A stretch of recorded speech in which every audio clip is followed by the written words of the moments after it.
আচ্ছা, আজকে হচ্ছে 20শে মে 2024। আমাদের বার কাউন্সিল প্রিলিমিনারি অফলাইন ব্যাচের 64তম ক্লাস এবং দেওয়ানি কার্যবিধির 11তম ক্লাস, একাদশ ক্লাস। এবং আজকে আমরা আলোচনা করতে যাচ্ছি আদেশ 21, ডিক্রি জারি বা আদেশ জারি।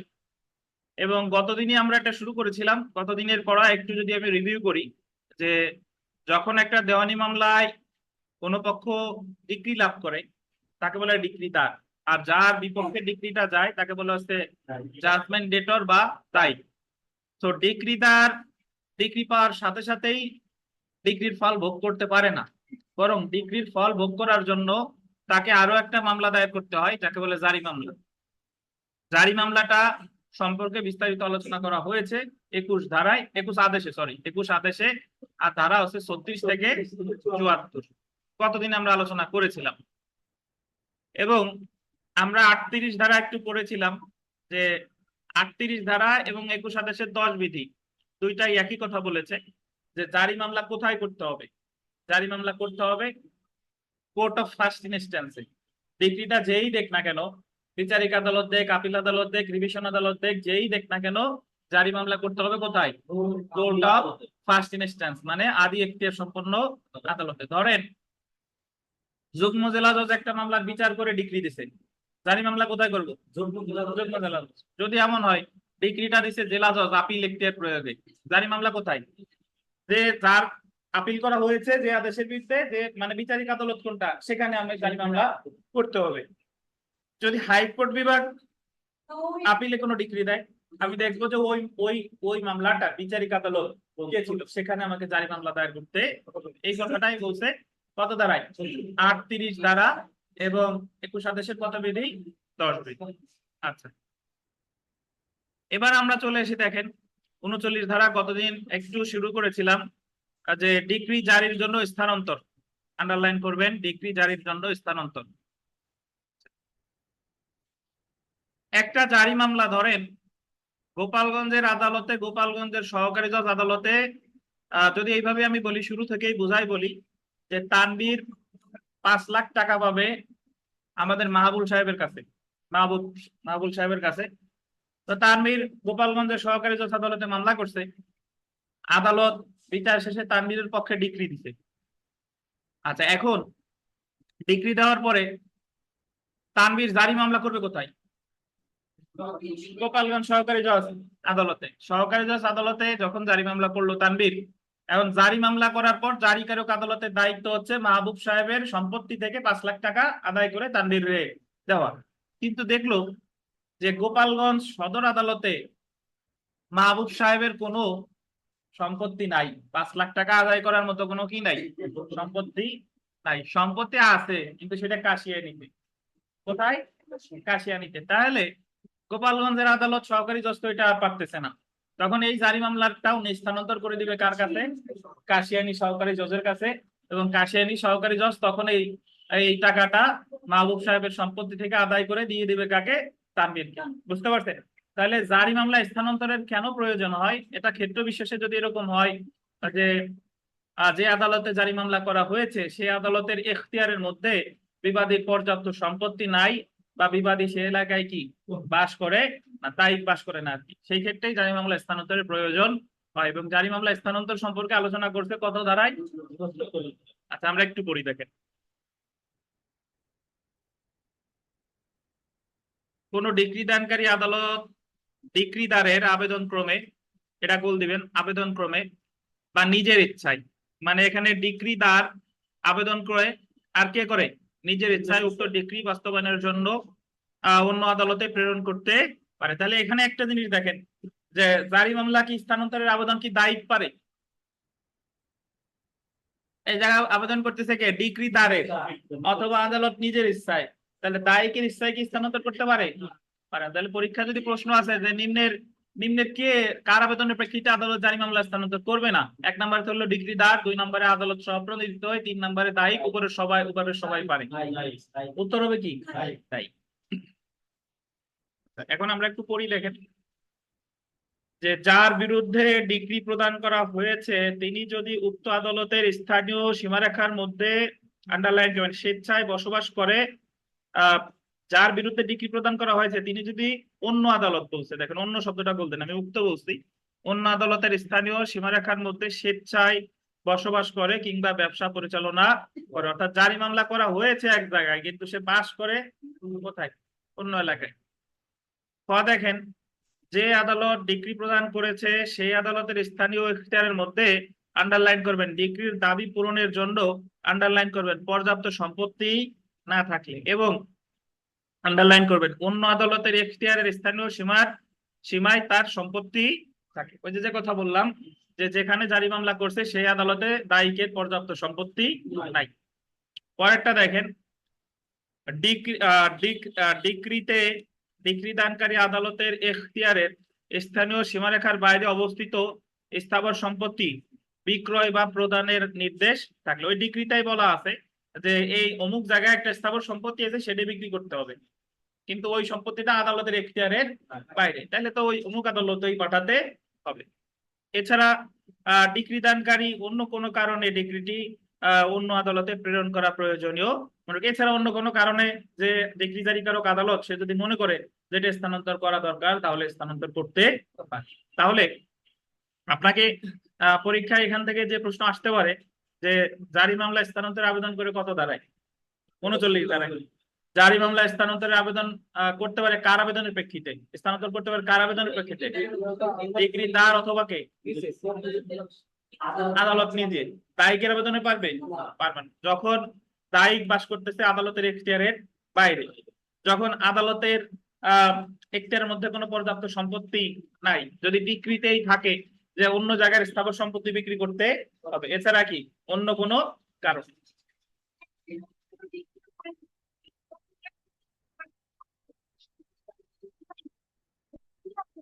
জি, উনি আবেদন করতে পারে অথবা আদালত নিজের ইচ্ছায়ও পারে।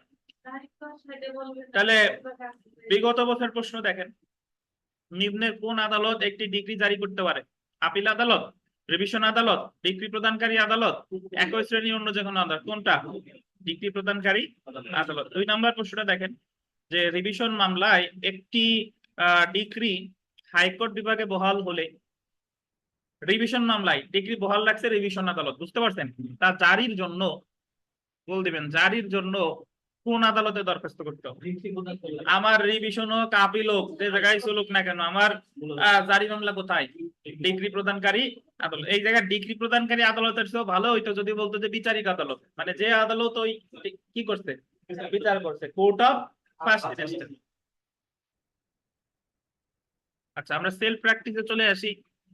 এখানে মোটামুটি যে প্রশ্ন আছে পড়ে নিয়েন। আমি আবারও বলি, দেখেন আমাদের এখানে সব প্রশ্ন পড়া সম্ভব হয় না, যতগুলো আমি গুরুত্বপূর্ণ মনে করি সেইগুলাই পড়ি, কিন্তু যদি আপনি বাসায় বসে সব প্রশ্নই পড়বেন, যদি কোনো প্রশ্ন আপনার কাছে মনে হচ্ছে যে আমি বুঝতেছি না, তাহলে পরের দিন এসে আমাকে কি জানাবেন। সেলফ প্র্যাকটিসের 4 নাম্বার প্রশ্নটা দেখেন যে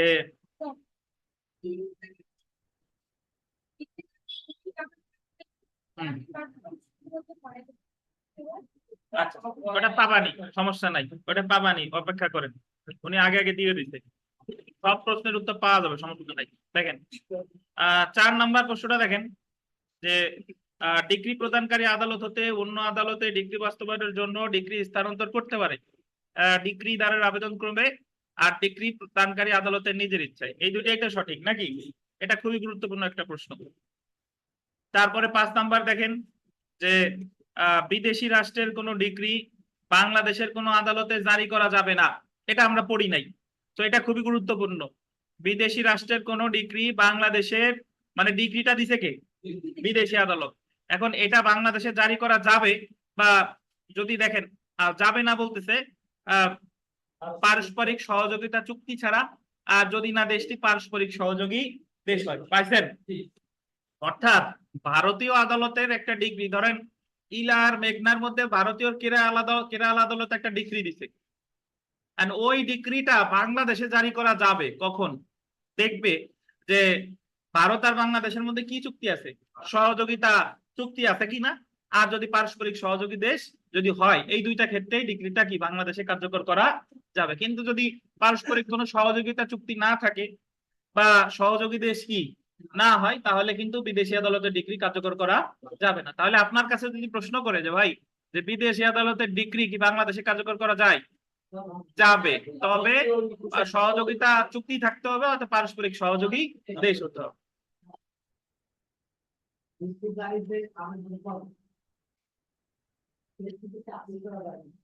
জি, হ্যাঁ,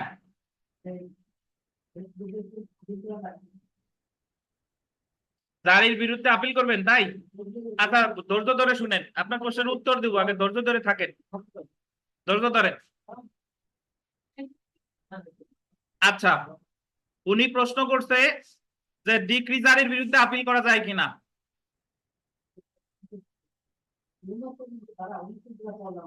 হ্যাঁ, হ্যাঁ,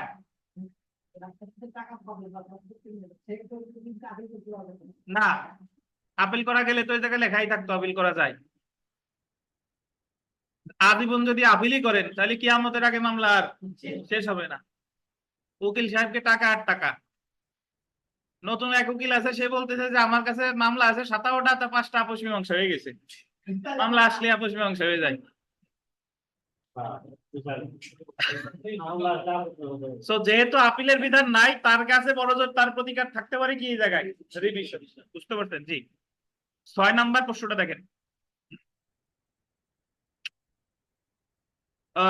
কোন পারস্পরিক সহযোগিতাকারী রেসিপ্রোকেটিং টেরিটরি দেশের কোন উচ্চ আদালতের কোন ডিক্রি বাংলাদেশে জারি করা যায় যদি উক্ত ডিক্রির সইমোহর বা সার্টিফাইড কপি দাখিল করা হয়।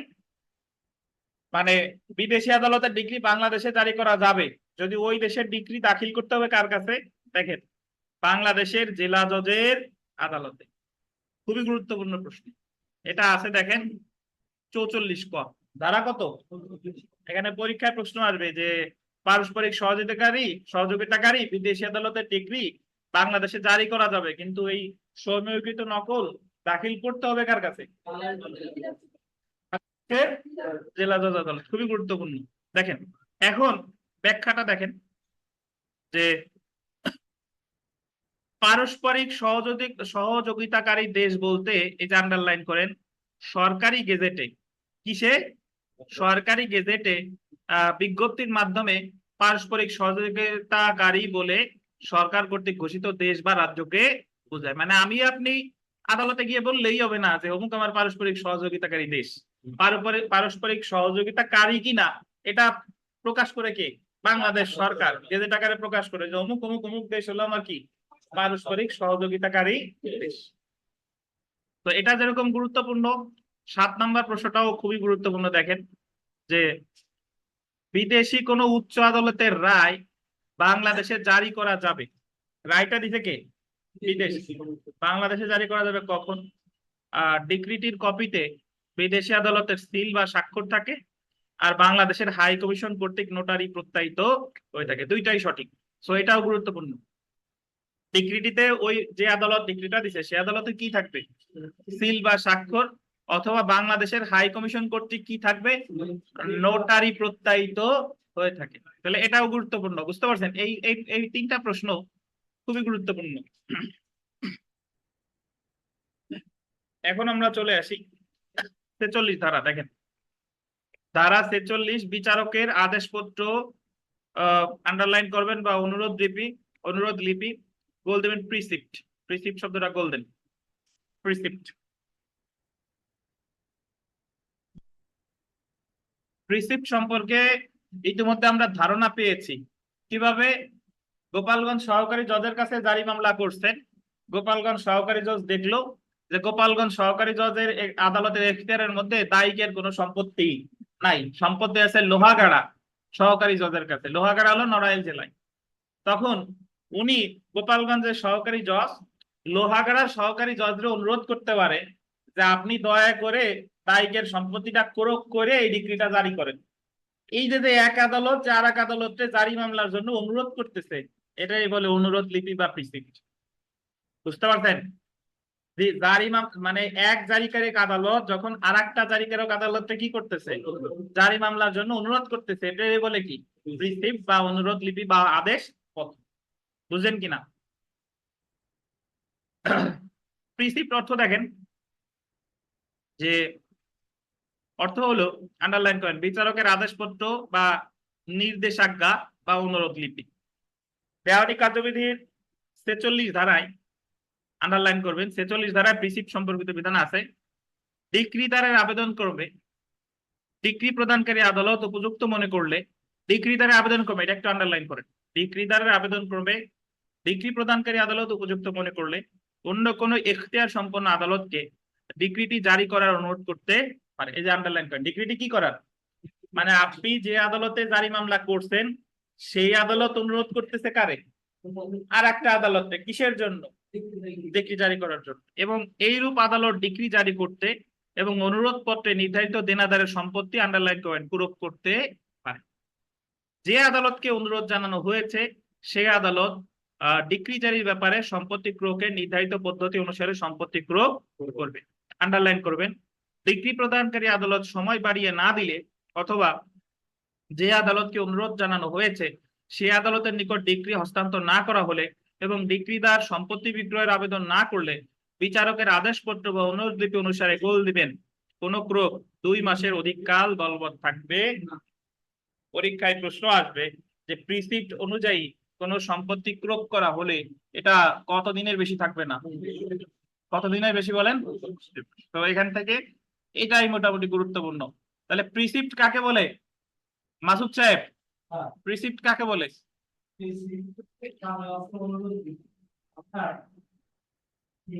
একটা মামলা একটা আদালতের চলমান আছে, আদালত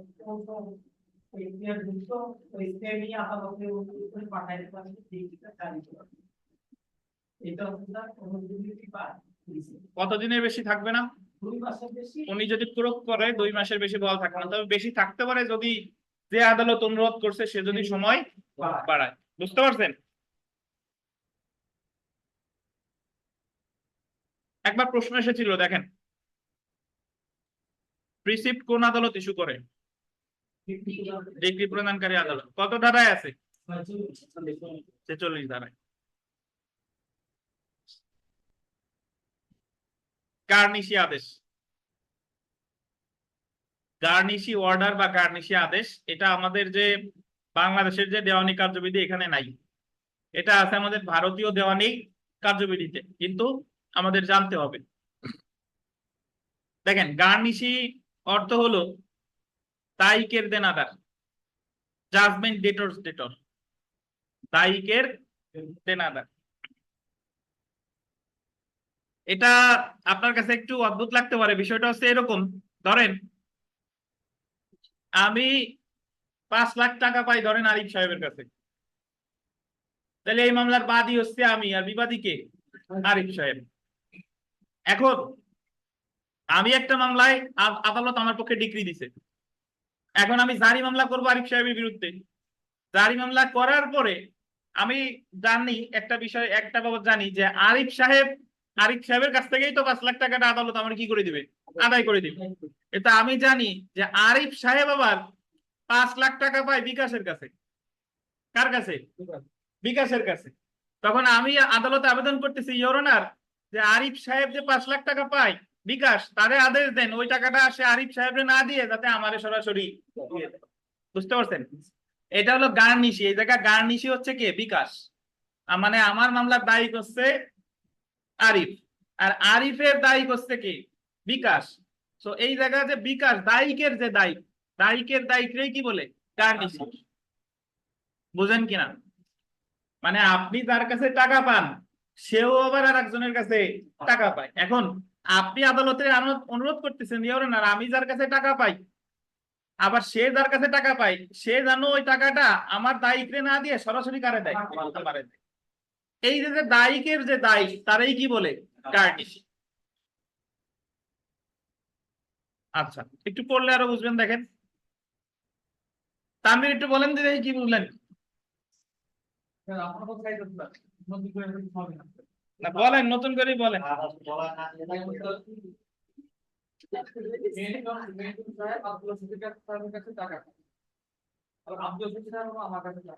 হুম। এখন মিল্টন সাহেব আদালতকে বলবে যে তানভীর সাহেব তানভীর জন্য আব্দুল রশিদকে টাকা না দেয়, হুম। টাকার জন্য আমাদের দেয়। এই জায়গায় গার্নিশি কে? তানভীর। গার্নিশি হচ্ছে তানভীর। মিতা বুঝছেন কিনা? গার্নিশি হয়েছে যে দায়িকের যে দায়িক, লাস্টের দেখলাম সে গার্নিশি।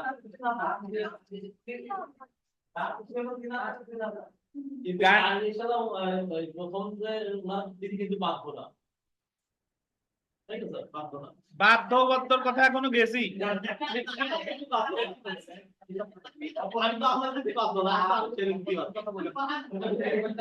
ওর বাপ শুদ্ধ বাধ্য যদি আদালত আদেশ দেয়।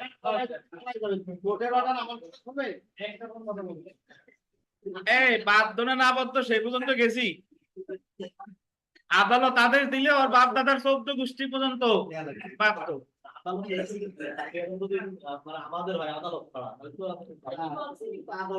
আগে এই কথা বলেন ভাই। আমরা আগে দায়িকের দায়িক মানে বুঝেন কি? মিতা যে একটা মামলায় যে জয়লাভ করে তার বলে ডিক্রিদার, আর যে হারে তারে কি বলে দায়িক। এখন দায়িকের আবার দায়িক মানে ওই দায়িকের দায়িক মানে কি? ওই ক্ষেত্রে দায়িক হচ্ছে ডিক্রিদার, আর তার দায়িক মানে আবার সে আর একজনের কাছে টাকা পায়। তাহলে যে দায়িকের দায়িক তারে বলে কি? গার্নিক। এবং আমি জারি মামলার ক্ষেত্রে আবেদন করতেছি ইওর অনার যে আমি আমার দায়িকের কাছে 5 লাখ টাকা পাই, আমার দায়িক আবার আর একজনের কাছে 5 লাখ টাকা পাই, তো আমার দায়িক যার কাছে 5 লাখ টাকা পাই ওই টাকাটা যেন আমার দায়িককে না দিয়ে সরাসরি কি আমারে দেওয়া হয়, এই মর্মে নির্দেশ দেওয়া। তো এই যে দায়িকের যে দায়িক এরই বলে কি? গার্নিশ। আচ্ছা দেখেন,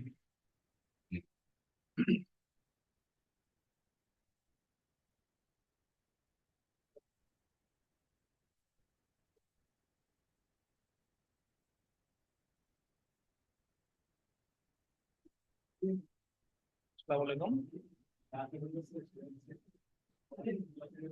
হ্যাঁ বলেন।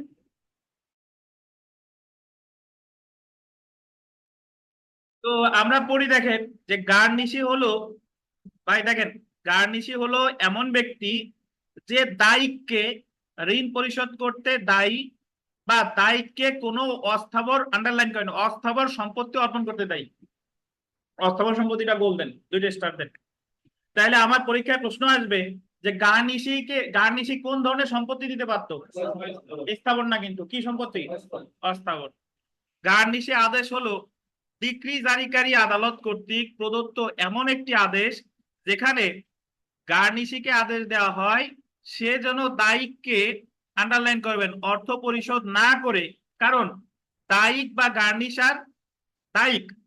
গার্নিশার বা ডিক্রিদারের নিকট ঋণী। সবার শেষ আপনি মিতা ভুলে যাচ্ছেন, যদি সবার শেষে যার কথা বলা হলো সে হলো গার্নিশি, আর যে টাকা পাবে সে হলো গার্নিশার। ডিক্রিদার ডিক্রিদার গার্নিশার, বুঝতে পারছেন? ডিক্রিদার যে মানে আমি তো টাকা, তাহলে আরিফ সাহেব ছিল আমার মামলার দায়ী, আরিফ সাহেব টাকা পায় আর একজনের কাছে, তাহলে যার কাছে আরিফ সাহেব টাকা পায় সে টাকাটা তো আমাকে দিবে। তাহলে যে টাকাটা ওই সে দিচ্ছে সে হলো গার্নিশি, আর আমি যে পাচ্ছি ডিক্রিদার, আমি হচ্ছে কি? গার্নিশার। বুঝতে পারছেন? তাহলে যে টাকা পাচ্ছে সে হলো ডিক্রিদার বা গার্নিশার, আর যে দিচ্ছে সে কি? গার্নিশি। দেওয়ানি কার্যবিধি 1908-এর 21 আদেশের গোল দিবেন 46A থেকে 46H পর্যন্ত, বিধি পর্যন্ত, 46A থেকে 46 কত এইচ বিধি পর্যন্ত গার্নিশি সম্পর্কিত বিধান। আচ্ছা, মজার বিষয় হচ্ছে এই বিধানটা আমাদের দেওয়ানি কার্যবিধিতে নাই, এটা আছে কোথায়? ভারতের দেওয়ানি কার্যবিধিতে। হ্যাঁ বলেন, আসমা খানম বলেন, উত্তর পাইছেন? আচ্ছা, কে বুঝেন নাই? অনলাইন অফলাইন গার্নিশার কে বুঝেন নাই? আর যে যে বুঝেন নাই আরিফ সাহেব উদাহরণ একটা দিলে বুঝে যাবেন, বলেন।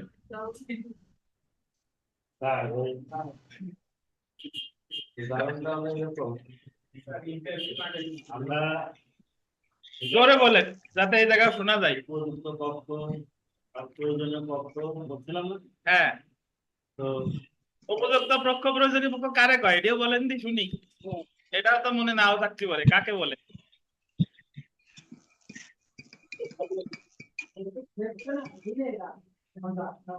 বলেন বলেন বলেন।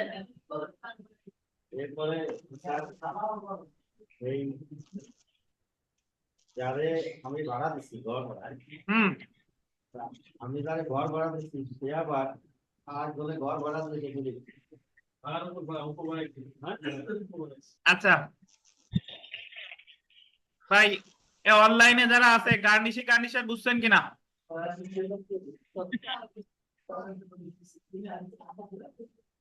হ্যালো, স্যার বসছি, স্যার গার্নিশি বসছি।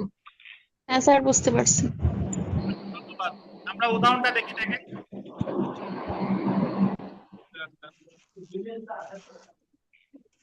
উদাহরণটা দেখেন ভাই, সবাই একটু দেখেন। এই উদাহরণটা দেখেন, দেখেন বি মানে বদরুল, বদরুল আলমের নিকট 1000 টাকা পাবে। এই জায়গা বদরুল পাচ্ছে টাকা কার কাছে? আলমের কাছে। কত টাকা? 1000। আবার চন্দন বদরুলের নিকট 1000 টাকা পাবে। আগের উদাহরণটা বলছে বদরুল পাচ্ছে আলমের কাছে, আর এইটাই বলতেছে যে চন্দন পাবে বদরুলের কাছে। দেখেন 1000 টাকা আদায় করার জন্য চন্দন বদরুলের বিরুদ্ধে মকদ্দমা দায়ের করে। তাহলে মামলাটা করতে হলো চন্দন, বিবাদীকে বদরুল। চন্দন বলতেছে যে আমি 1000 টাকা পাবো কার কাছে? বদরুলের কাছে, এবং ডিগ্রি প্রাপ্ত হয়, মানে চন্দন কি ডিগ্রি পাইছে।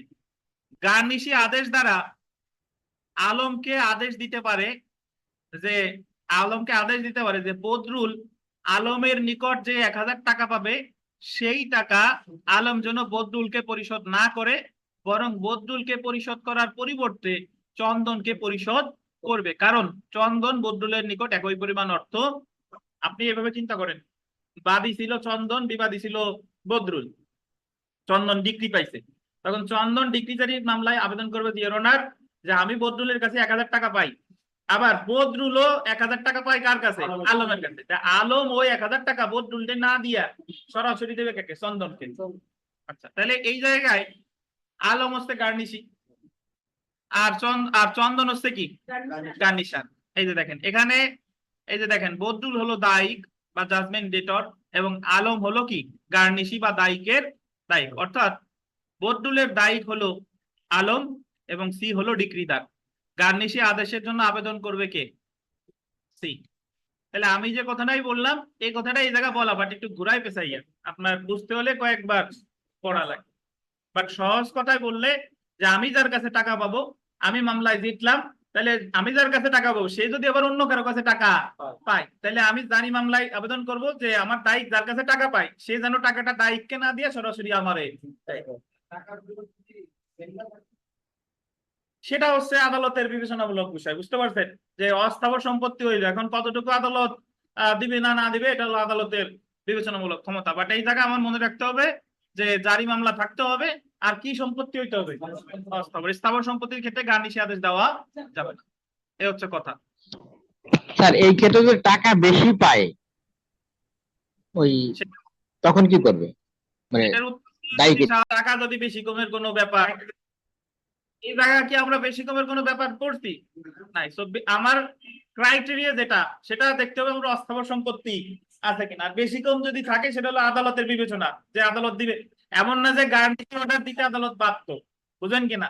তবে আদালত যদি কাউরে বলে যে তুমি দায়িত্বে টাকা না দিয়ে এড়ে দিবা, সেই ক্ষেত্রে আদালত দিয়ে দিলে তারপরে কি সে বাধ্য। আর বেশি কমের যে ব্যাপারটা এটা হলো আদালতের বিবেচনামূলক ক্ষমতা, আদালত যেটা যৌক্তিক মনে করে সেটা দিতে পারে। কথা শেষ। আচ্ছা, প্রিসিপ্ট অর্থ দেখেন। প্রিসিপ্ট অর্থ মানে কি? বিচারকের আদেশপত্র। 3 নাম্বার প্রশ্নটা ভিভিআই, এটা দেখেন যে আদেশপত্র এর অধীন কোন সম্পত্তি ক্রোকের আদেশ 1.5 মাসের বেশি থাকবে না। কত আদেশ? 2 মাস। খুবই গুরুত্বপূর্ণ। 4 নাম্বার প্রশ্নটা দেখেন, গার্নিশি হলো, গার্নিশি কে ভাই? জাজমেন্ট ডেটর মানে দায়িকের দেনাদার, দায়িকের দেনাদার বা দায়িকের দায়িক। আচ্ছা, 5 নাম্বার প্রশ্নটা পড়েন যে এ বি এর বিরুদ্ধে একটি গোল দিবেন, অর্থের ডিগ্রি পাইছে। কি ডিগ্রি? অর্থের ডিগ্রি কার্যকর করার সময় বি এর অধিকারভুক্ত অর্থ যা সি এর হাতে ন্যস্ত, মানে বি টাকা পাবে কার কাছে? সি এর কাছে। সেই অর্থ এ প্রয়োগ করে, এক্ষেত্রে সি হলো কি? দায়িকের দেনাদার বা গার্নিশি। আর যে টাকা পাবে সে হলো কি? গার্নিশার। ধন্যবাদ। দেখেন, আমি যদি আপনারা যারা যারা এখানে ক্লাসে আছেন দেখি মেঘনা একটা উদাহরণ দিয়ে বলেন, কে গার্নিশার আর গার্নিশি একটা উদাহরণ দেন আপনার ভাষায়।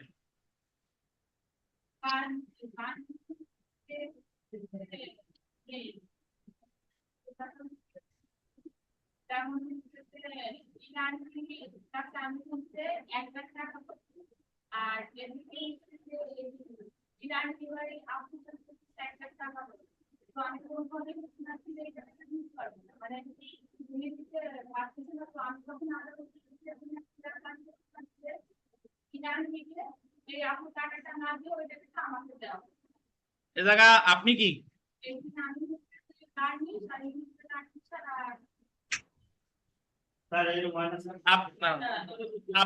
আপনি যেহেতু টাকাটা পাচ্ছেন আপনি হলো গার্নিশার, আর উনি যে যার কাছে ইলা টাকা পাবে সে হচ্ছে কি? গার্নিশ। এটা হলো কাহিনী।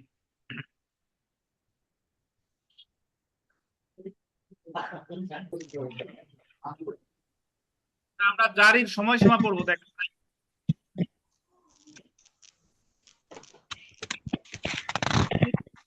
এক্সিকিউশন। এখানে মনে রাখতে হবে যে আমরা জানি ডিগ্রি পাওয়ার পরে কি মামলা করতে হয় ভাই? জারি। এখন দেওয়ানি মামলার ক্ষেত্রে প্রতিটা জিনিসের, সেটা মূল মামলা হোক, সেটা আপিল হোক, সেটা রিভিশন হোক, সেটা দরখাস্ত হোক, সবকিছুর একটা সময় আছে। মানে একটা নির্দিষ্ট সময়ের পর ওই দরখাস্তটা ওই মামলাটা করা। ফৌজদারি মামলার ক্ষেত্রে কোনো সময় নাই। আপনার যদি যৌক্তিক কারণ থাকে তাহলে 50 বছর 100 বছর পরেও মামলা হতে পারে। ধরেন বঙ্গবন্ধু শেখ মুজিবুর রহমান কে হত্যা করা হয় 15ই আগস্ট 1975 সালে, নাকি? মামলা হয়েছে 96 সালে। মামলা হয়েছে কেন? কারণ এই সময়ের মধ্যে মামলা করা যাচ্ছিল না। তো যৌক্তিক কারণ থাকলে 20-25 বছর তো পরের কথা, 50 বছরও পর করা যুদ্ধ অপরাধের মামলা। যুদ্ধ অপরাধ হয়েছে 1971 সালে, মামলা হয়েছে 2011-12 সালে। তার মানে কি প্রায় 40 বছর পরে গিয়ে মামলাটা হয়েছে। কিন্তু ভাই দেওয়ানি মামলা বলেন, দেওয়ানি আপিল বলেন, দেওয়ানি রিভিশন বলেন, সবকিছুর একটা নির্দিষ্ট কি আছে? সময় আছে। এই সময় পরে আর দায়ের করা যাবে না। ঠিক একই ভাবে যে আমাদের যে জারি মামলা করব, বাদী তো ডিক্রি পেলো, সে তো ডিক্রিদার। এখন তার জারি মামলার জন্য তার হাতে অনন্ত সময় নাই, তার একটা নির্দিষ্ট সময় আছে। এই সময়টা সম্পর্কে আমরা জানবো। দেখেন একটু পড়ি।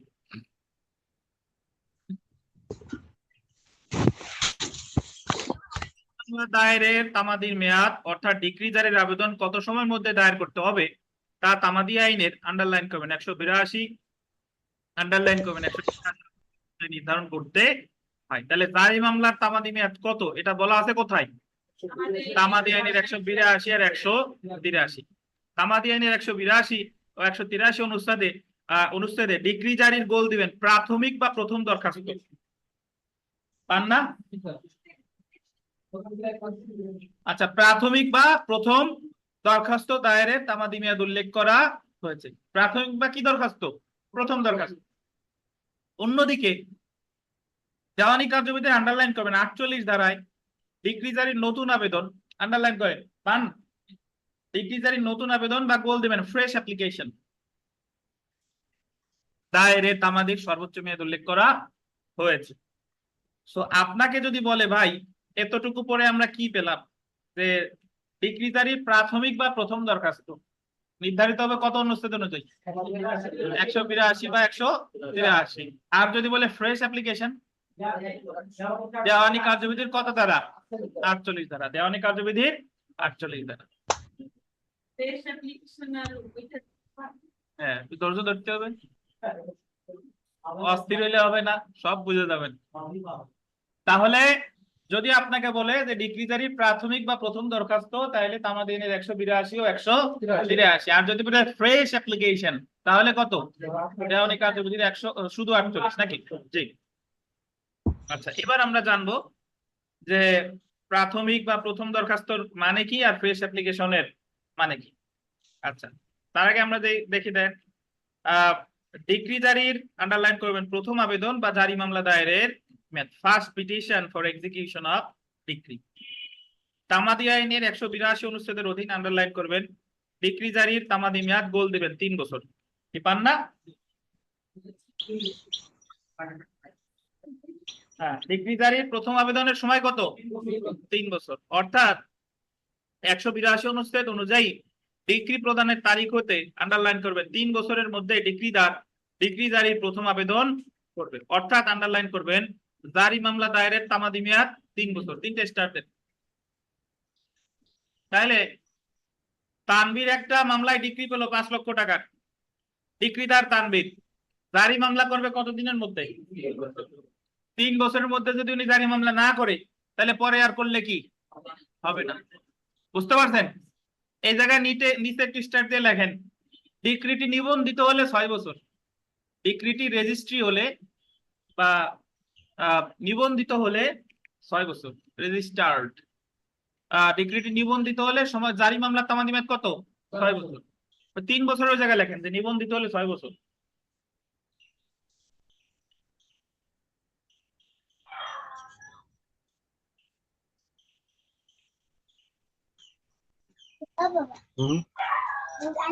টুপি রাইখে চলে এসছো?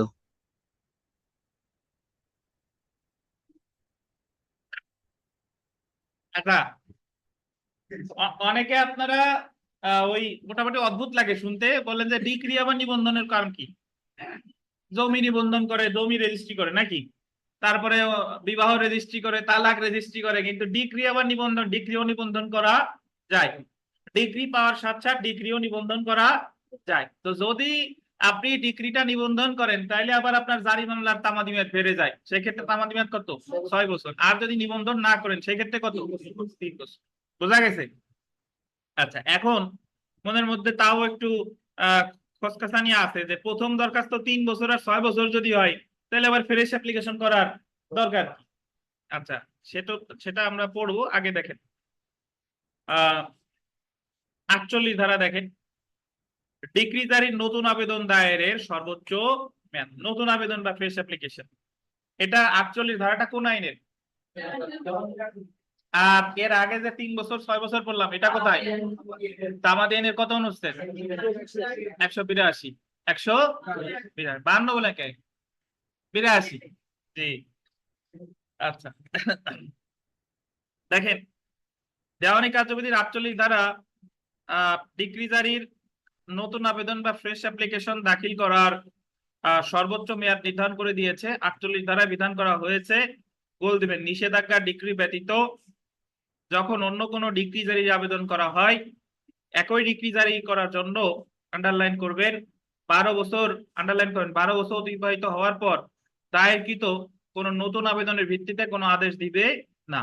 সুতরাং দেখেন কিছুই বুঝেন নাই আমরা, সুতরাং আসেন 48 ধারা অনুযায়ী আন্ডারলাইন করবেন, গোল দিবেন নতুন আবেদন দাখিল করার সর্বোচ্চ মেয়াদ হলো 12 বছর। গোল দেন নতুন আবেদন দাখিল করার সর্বোচ্চ মেয়াদ কতদিন? 12 বছর। এখানে দুইটা জিনিস খেয়াল রাখেন, আমি ব্যাখ্যা করব যে কখন আমি নতুন আবেদন করব আর কখন প্রথম আবেদন করব। বাট একটা জিনিস তো বুঝলেন যে প্রথম আবেদন বা জারি মামলার তামাদি মেয়াদ 182 অনুচ্ছেদ 3 বছর অথবা কত? 6 বছর।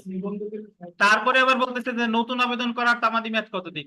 12 বছর। এখন আপনার মনে প্রশ্ন আসতেছে, অনেক অধিকাংশের মনেই প্রশ্ন আসতেছে যে আমি যদি প্রথম দরখাস্তই এবার করি তাহলে আবার নতুন আবেদন করার দরকার কি? আচ্ছা, এটার বিষয় হচ্ছে যে শুনেন, যখন একটা দেওয়ানি মামলায় যে ডিক্রি পেল তারে বলে ডিক্রিদার, আর যার বিপক্ষে ডিক্রি দিল তারে বলে কি? দায়ী। তাহলে যে ডিক্রি পেল তার দায়িত্ব হচ্ছে জারি মামলা করা, বুঝেন কিনা? আর যে দায়ী তার প্রতিকার কি? আপিল। তার প্রতিকার করা কি মনে আছে কিনা? আপিল। যদি 5 কোটি টাকার পর্যন্ত নিচে সমান হয় তাহলে জেলা জজের কাছে আপিল, আর 5 কোটি টাকার বেশি হলে কোথায়? হাইকোর্টে। এখন ধরেন তানভীর একটা মামলায় জিতলো, তিনি দায়ী, আর বিবাদী হলো আরিফ সাহেব, তিনি হচ্ছে দায়ী, তানভীর হচ্ছে ডিক্রিদার, সরি, আর বিবাদী হচ্ছে দায়ী হচ্ছে আরিফ সাহেব। এখন তানভীর যেহেতু ডিক্রি পাইছে তানবীর করে দিছে জারি মামলা কতদিনের মধ্যে? 3 বছর অথবা কতদিন? 6 বছর। আচ্ছা, ধরেন সে ডিগ্রি পাওয়ার পরের দিনই জারি মামলা করে দিছে। আর আরিফ সাহেব যেহেতু মামলায় হারছে, তাহলে আরিফ সাহেবের এখনো প্রতিকার আছে, কি? আপিল। আরিফ সাহেব ধরেন জেলা জজ আদালতে কি করে দিছে? আপিল করে দিছে। বুঝেন কিনা?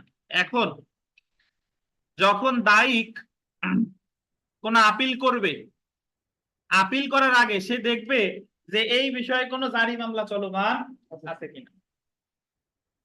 যদি জারি মামলা চলমান থাকে তাহলে উনি আপিলের আগে করবে হলো জারি মামলাটা স্থগিত। জারি মামলাটা কিসের আবেদন করবে?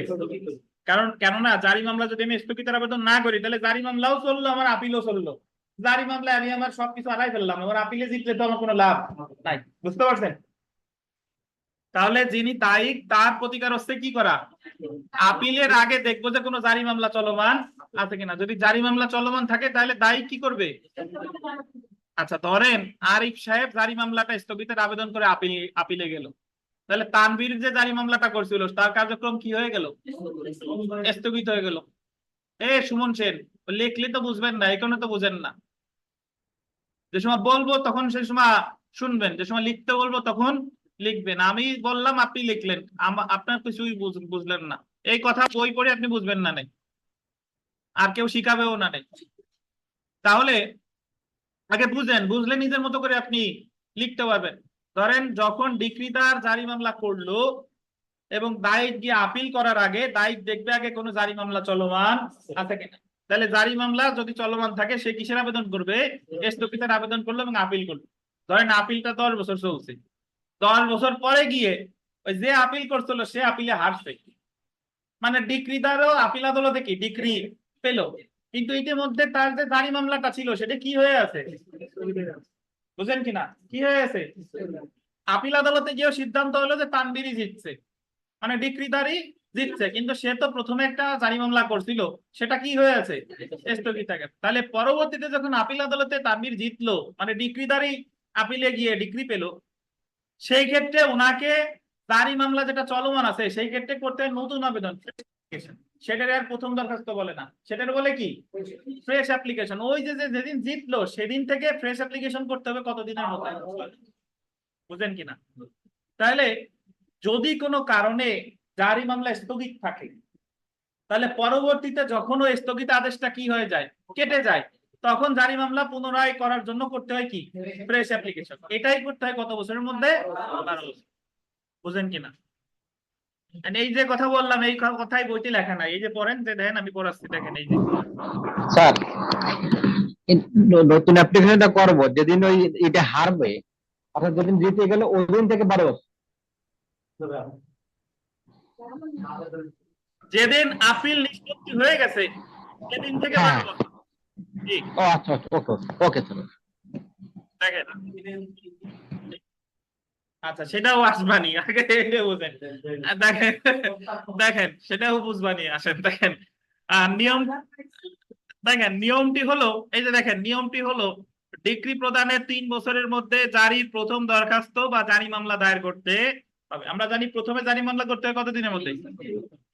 3 বছরের মধ্যে জারি মামলা দায়ের করার পর গোল দিবেন পরবর্তী 12 বছর পর্যন্ত ডিক্রিদার যে কোনো সংখ্যক নতুন জারির আবেদন দায়ের করতে। কিন্তু এই জায়গায় কোনো জায়গায় বলে নাই যে আমি কেন আবার নতুন দরখাস্ত করতে যাব, তা কি বলছে?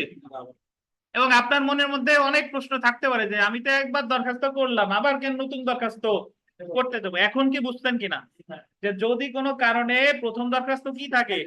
স্থগিত থাকে, পরবর্তীতে যখন ওই যে আপিলের কথা বললাম, আপিলটা যখন কি হয়ে গেছে? নিষ্পত্তি হয়ে গেছে, তারপরে আবার কি কি নতুন দরখাস্ত। তাই কিন্তু একটাই প্রতিকার, আর তো কোনো প্রতিকার নেই। আবার কি বলেন? তারিখের প্রতিকার তো একটাই ছিল না, আপিলে যাওয়া।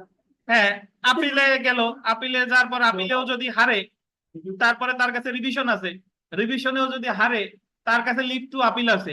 অতদূর আপাতত চিন্তা করার দরকার নাই, আগে যতটুকু আছে এইটুকু চিন্তা করেন। বুঝতে পারছেন?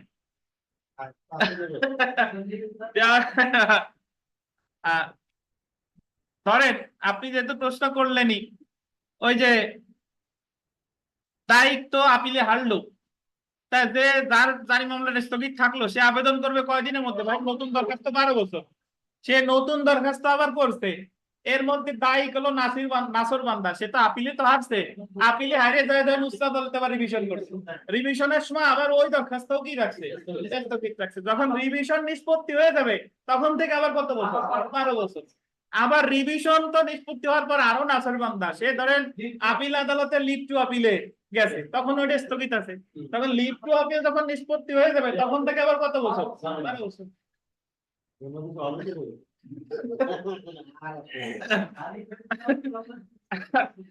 আচ্ছা দেখেন, আচ্ছা যাই হোক,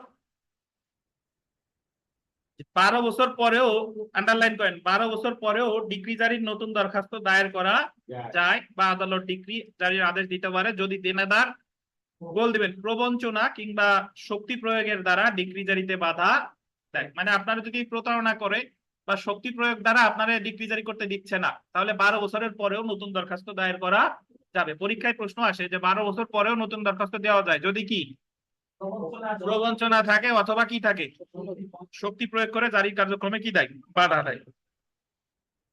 তাহলে আমরা দেখেন ডিক্রির সত্যায়িত কপি নিবন্ধিত হলে, আমি আগেই বলে দিছি যে ক্ষেত্রে ডিগ্রি বা আদেশের সত্যায়িত কপি সার্টিফাইড কপি গোল দিবেন কি হয়, নিবন্ধিত, সেই ক্ষেত্রে ডিগ্রি জারির তামাদির মেয়াদ কত বছর, 6 বছর। কত অনুচ্ছেদ, 182, 3টা স্টার দেন। সো আপনার মনে রাখতে হবে 182 অনুচ্ছেদে পীযুষ সাহেব 182 অনুচ্ছেদে 3 বছরও আছে 6 বছরও আছে। কখন 3 বছর কখন 6 বছর বলেন?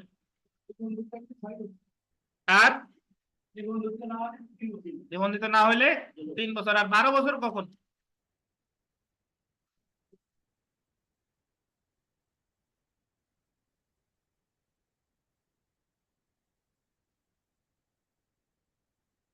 ওমর ফারুক 48 ধারা।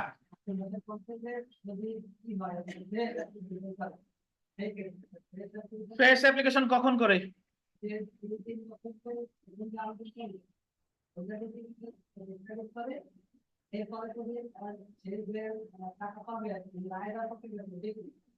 আবার দেবে তাহলে সে আবার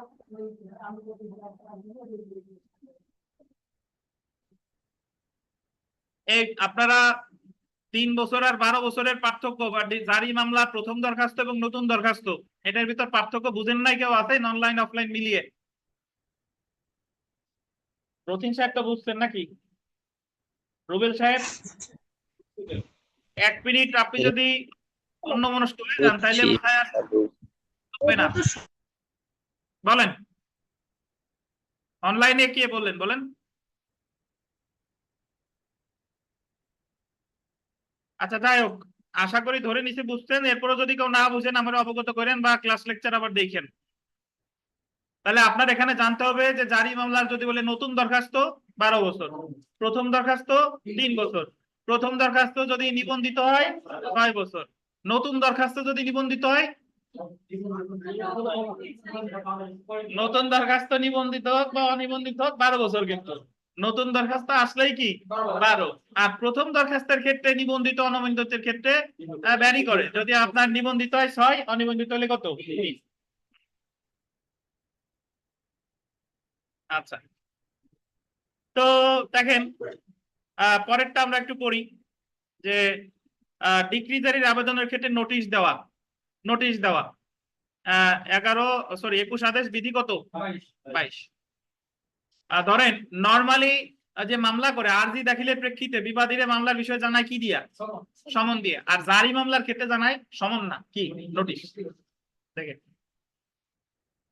নিম্নলিখিত ক্ষেত্রে ডিক্রি জারির মামলা করলে বা ডিক্রি জারির আবেদন করলে নোটিশ দিতে হবে যে কেন তার বিরুদ্ধে ডিক্রি জারি করা হবে না তা কারণ দর্শানোর জন্য। দেখেন ডিক্রি প্রদানের গোল দিবেন 2 বছর পর ডিক্রি জারি মামলা করলে। ডিক্রি প্রদানের পর আপনি জারি মামলা করছেন কখন? 2 বছর পরে যদি করেন তাহলে তারিখে কি দেওয়া লাগবে, নোটিশ। আর যদি 2 বছরের মধ্যে করেন, মানে 2 বছরের মধ্যেই করছেন, তাইলে আর আমার তারিখে নোটিশ দেওয়া লাগবে। বুঝেন কিনা? এই জায়গায় প্রশ্ন আসে এইভাবে যে কখন নোটিশ দেওয়া লাগবে, কখন নোটিশ দেওয়া লাগবে না। যদি আপনি ডিক্রি প্রদানের 2 বছর পরে জারি মামলা করেন তাহলে তারিখে কি দেওয়া লাগবে, আর 2 বছরের মধ্যে করলে নোটিশ দেওয়া লাগবে না। পরেরটা দেখেন, কোন পক্ষের, আন্ডারলাইন করবেন, বৈধ প্রতিনিধির বিরুদ্ধে জারি আবেদন করলে, বৈধ প্রতিনিধি মানে আরিফ সাহেব নাই, তার ছেলে আছে। এখন বৈধ প্রতিনিধির বিরুদ্ধে যদি আপনি জারি মামলা করলেন, একদিন পরে করলেও আপনার নোটিশ দেওয়া লাগবে, বুঝতে পারছেন? কিন্তু যদি যে মূল যে দায়িক ছিল তার বিরুদ্ধে যদি করতেন তাহলে 2 বছরের মধ্যে করলে দেওয়া লাগতো না। কিন্তু যদি বৈধ প্রতিনিধির বিরুদ্ধে করেন একদিন পরে করলেও কি নোটিশ দেওয়া লাগবে। আচ্ছা, পরেরটা দেখেন। কোন বিদেশি রাষ্ট্রের বিরুদ্ধে ডিক্রি জারির আবেদন করলে, কোন বিদেশি রাষ্ট্রের বিরুদ্ধে যদি জারি মামলা করলে তাহলে সেই ক্ষেত্রেও কি দেওয়া লাগবে? নোটিশ দেওয়া লাগবে। তাহলে আমার মনে রাখতে হবে ভাই যে নোটিশ দিতে হবে, যদি নোটিশ দেওয়া লাগবে যদি 2 বছর পরে করি, যদি বৈধ প্রতিনিধির বিরুদ্ধে করি, আর একটা হচ্ছে কি বিদেশি রাষ্ট্রের বিরুদ্ধে। সংক্ষেপে জেনে রাখা ভালো। দেখেন এই জায়গা উনি যা যা জানাবে আমরা অলরেডি জেনে গেছি, তারপরেও একটু পড়ি যে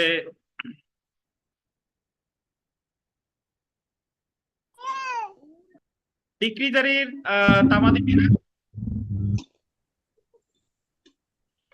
তামাদি আইনের আন্ডারলাইন করবেন 182 অনুচ্ছেদে উল্লেখ করা হয়েছে এবং ডিক্রি জারির গোল দিবেন নতুন আবেদন দাখিলের তামাদি মেয়াদ দেওয়ানি কার্যবিধির 48 ধারায় উল্লেখ করা হয়েছে। তারপরটা দেখেন যে ডিক্রি জারির মামলা দায়েরের তামাদি মেয়াদ বা ডিক্রি জারির প্রথম আবেদন দাখিল করার তামাদি মেয়াদ ডিক্রি প্রদানের তারিখ হইতে 3 বছর। আর ডিক্রি জারির আন্ডারলাইন করেন নতুন আবেদন বা ফ্রেশ অ্যাপ্লিকেশন দায়েরের সর্বোচ্চ মেয়াদ কত? 12 বছর। তবে এক দরখাস্ত দাখিল হতে অন্যান্য দরখাস্ত দাখিলের মধ্যকার সময়ের পার্থক্য 3 বছরের বেশি হবে না। তো এখানে বলতেছে যে আপনি এখানে একটা জিনিস এইভাবে বলা যেতে পারে যে নতুন দরখাস্ত যে কয়বার বাধা দিবে সেই কয়বারই কি নতুন দরখাস্ত করা যাবে। তবে একটা দরখাস্ত থেকে নতুন দরখাস্তের মেয়াদ আর একটা মেয়াদ কত দিনের বেশি হবে না? 3 বছরের বেশি হবে না। মানে আপনারে একবার বাধা দিছে, ওই যে আপিলের কারণে একবার বাধা দিল, তো আপিল নিষ্পত্তি হয়ে গেলে আমি নতুন অ্যাপ্লিকেশন করলাম, পরবর্তীতে আবার কি রিভিশন চললো। এখন রিভিশন যখন নিষ্পত্তি হয়ে যাবে তারপরে পরেই আমার ওই 2টা দরখাস্তের ডিস্টেন্স যেন কি না হয় 3 বছরের বেশি হয় না। এখন আপনি আবার প্রশ্ন করবেন যে স্যার যে তাইলে রিভিশন যদি 5 বছর চলে, হ্যাঁ সেই প্রশ্নের উত্তর দিই 5 বছর চলুক আর 10 বছর চলুক ওই রিভিশনের সময়টা গণ্য হবে না, ওই সময়টা কি গণ্য হবে না, ওই সময়টা বাদ যাবে। কিন্তু রিভিশন যখন নিষ্পত্তি হয়ে গেল সেদিন থেকে 3 বছরের মধ্যে করতে হবে, বুঝতে পারছেন? আচ্ছা, আর যে বুঝেন না সমস্যা নাই, আপাতত এটুকু মনে রেখেন যে ফ্রেশ অ্যাপ্লিকেশনের দরখাস্ত একটার থেকে আরেকটার দরখাস্ত কত দিনে বেশি হবে না? 3 বছর বেশি হবে না। তারপরটা দেখেন যে 12 বছর পরেও ডিক্রি জারির নতুন দরখাস্ত বা ফ্রেশ অ্যাপ্লিকেশন দায়ের করা যায় এবং আদালত ডিক্রি জারির আদেশ দিতে পারে যদি দেনাদার আন্ডারলাইন করেন প্রবঞ্চনা বা কি ফ্রড কিংবা শক্তি বা ফোর্স প্রয়োগের দ্বারা ডিক্রি জারিতে কি করে? বাধা প্রদান করে। তারপরেরটা দেখেন গুরুত্বপূর্ণ যে দেওয়ানি কার্যবিধির 48 ধারা গোল দিবেন নিষেধাজ্ঞা আর ডিক্রি জারির আবেদনের ক্ষেত্রে প্রযোজ্য। আচ্ছা, এরপরেরটা দেখেন যদি পরীক্ষায় প্রশ্ন আসে যে দেওয়ানি কার্যবিধির 48 ধারা কোন ধরনের জারি মামলার ক্ষেত্রে প্রযোজ্য না? নিষেধাজ্ঞা। যে ক্ষেত্রে আন্ডারলাইন করেন কোন ডিগ্রি সংশোধন করা হয়েছে, ভালো প্রশ্ন এটা, দেখেন কোন ডিগ্রি সংশোধন করা হয়েছে সেক্ষেত্রে উক্ত ডিগ্রি জারির দরখাস্ত সংশোধনের তারিখ হইতে আন্ডারলাইন করেন 3 বছরের মধ্যে দায়ের করতে হবে। তামাদি আইনের 182(5) মনে না রাখলেও চলবে, 4টে স্টার দেন, তারপরে আমি ব্যাখ্যা করি প্রশ্নটা। শুনেন, ধরেন যে আজকে হচ্ছে মে মাসের 20 তারিখ, আজকে একটা ডিগ্রি পাইছে, তাহলে আজকে যদি ডিগ্রি পাই তাহলে যে ডিগ্রিটা পেলো ধরেন অনিবন্ধিত, তার জারি মামলা করতে হবে 27 সালের মধ্যে, 27 সালের মে মাসের 20 তারিখের মধ্যে না, 3 বছর। ধরেন 1 বছর পরে গিয়ে ডিগ্রিদার দায়িক বা আদালত যে একজন দেখলো যে ডিগ্রিতে ভুল আছে, ডিগ্রিতে কি আছে? ভুল আছে, তাহলে আগামী বছরের 20 তারিখে গিয়ে 20 মেতে ডিগ্রিটা সংশোধন করলো। আমরা জানি 152 ধারায় সংশোধন করা যায়, জানি না? সংশোধন করার পরে তাহলে জারি মামলার সময় কতদিন থাকবে? আপনি মনে রাখবেন যেদিন থেকে সংশোধন হবে সেদিন থেকে 3 বছর। ডিগ্রি কবে দিল ডাজেন্ট ম্যাটার, দিছিল তো 24 সালে, কিন্তু ডিগ্রিটা সংশোধিত হয়েছে কত সালে? 25 সালে। তাহলে জারি মামলা যেদিন থেকে সংশোধিত হয়েছে সেদিন থেকে 3 বছর। বুঝেন কিনা? বুঝতে পারছেন? যেদিন ডিগ্রি 24 সালে দিছিল বাট সংশোধিত হয়েছে কত সালে? তাহলে 25 সাল থেকে 3 বছর। আর নিবন্ধিত হইলে 25 সাল থেকে কয় বছর? 6 বছর। বুঝেন কিনা? পরীক্ষায় আমাদের জুডিশিয়াল সার্ভিস পরীক্ষায় একবার প্রশ্ন আসছিল এইভাবে, যে একটা বিশাল ফ্যাক্ট দিল যে অমুকের বিরুদ্ধে মামলা দায়ের করে, আদালত অমুক তারিখে জারি মামলার আদালত অমুক তারিখে ডিগ্রি প্রদান করে, ডিগ্রি প্রদান করার 2 মাস পরে আদালত ডিগ্রিটা সংশোধন করেছে এবং অমুক তারিখে গিয়ে ডিগ্রিদার জারি মামলা করছে। এখন দেখা যাচ্ছে যে 3 বছরের বেশি হয়ে গেছে। এখন পরীক্ষা প্রশ্নে জানতে চেয়েছে যে জারি মামলাটাকে নির্ধারিত তামাদি মেয়াদের মধ্যে দায়ের করা হয়েছে কিনা। বুঝেন কিনা? তাহলে এই জায়গায় আমি যদি এই বিধানটা না জানতাম তাহলে আমার তো ধরতাম যে ডিগ্রি প্রদান থেকে 3 বছর হয়ে গেলেই তো আর তামাদি মেয়াদ শেষ। কিন্তু অ্যাকচুয়ালি কি, যেদিন থেকে ডিগ্রিটা সংশোধিত হলো সেদিন থেকে আবার নতুন করে তামাদি মেয়াদ শুরু হলো। আচ্ছা, পরেরটা দেখেন। অন্যদিকে তামাদি আইনের আন্ডারলাইন করেন 183 অনুচ্ছেদে বলা হয়েছে হাইকোর্ট বিভাগ কর্তৃক গোল দিবেন সাধারণ আদিম দেওয়ানি এখতিয়ার বা জেনারেল অরিজিনাল সিভিল জুরিডিকশন প্রয়োগকালে প্রদত্ত রায়, ডিগ্রি বা আদেশ অথবা সুপ্রিম কোর্টের আদেশ কার্যকর করার জন্য আন্ডারলাইন করেন 12 বছরের মধ্যে দরখাস্ত করতে হবে। 3টে স্টার দেন। কিছু কিছু ক্ষেত্রে কিছু কিছু মামলা সরাসরি দায়ের করতে হলো হাইকোর্ট বিভাগে। কোথায়? নরমালি আমরা জানি কোর্ট অফ ফার্স্ট ইনস্ট্যান্স 4টা, সহকারী জজ, সিনিয়র সহকারী জজ, যুগ্ম জেলাজজ আর কে জেলা জজ। সেখানে কি আমরা হাইকোর্ট পড়ছিলাম? না, হাইকোর্ট পড়ছিলাম না। কিন্তু কিছু কিছু মামলা আছে যে মামলাগুলো নিম্ন আদালতে হয় না, যে মামলাগুলোর আদি এখতিয়ার সম্পূর্ণ আদালত কে? হাইকোর্ট। কোন কোন মামলা আমি বলে দিই। কোম্পানির মামলা। কি মামলা? কোম্পানির মামলা, জাহাজের মামলা, তারপরে রিট। এই মামলাগুলো হয় কোথায়? এখন যদি কোনো কোম্পানির মামলায় কোনো ডিগ্রি দেয় হাইকোর্ট বিভাগ, এই জায়গায় আদি বিচারিক আদালতই তো কে? হাইকোর্ট। তাহলে জারি মামলা আমরা জানি যে ডিগ্রি দেয় সে জায়গায় তো করে, জারি মামলাও করতে হবে কোথায়? হাইকোর্টে। কিন্তু এই ক্ষেত্রে তামাদি মেয়াদ 12 বছর। হাইকোর্ট বিভাগ আদি এখতিয়ার প্রয়োগ করে যদি কোনো ডিগ্রি বা আদেশ দেয় সেক্ষেত্রে জারি মামলা করতে হবে কতদিনের মধ্যে? 12 বছর। এটা বলছে কততে? 183। তার মানে 183 অনুচ্ছেদ শুধুমাত্র কার ক্ষেত্রে প্রযোজ্য? এবং হাইকোর্ট ওই ডিগ্রিটা দিচ্ছে কখন? আপিল আদালত হিসেবে, রিভিশন আদালত হিসেবে না, কখন? আদি এখতিয়ার সম্পন্ন আদালত হিসেবে। তাহলে হাইকোর্ট বিভাগ আদি এখতিয়ার সম্পন্ন আদালত হিসেবে কোনো ডিগ্রি দিলে জারি মামলা করতে হবে ওই হাইকোর্ট বিভাগে কতদিনের মধ্যে ভাই?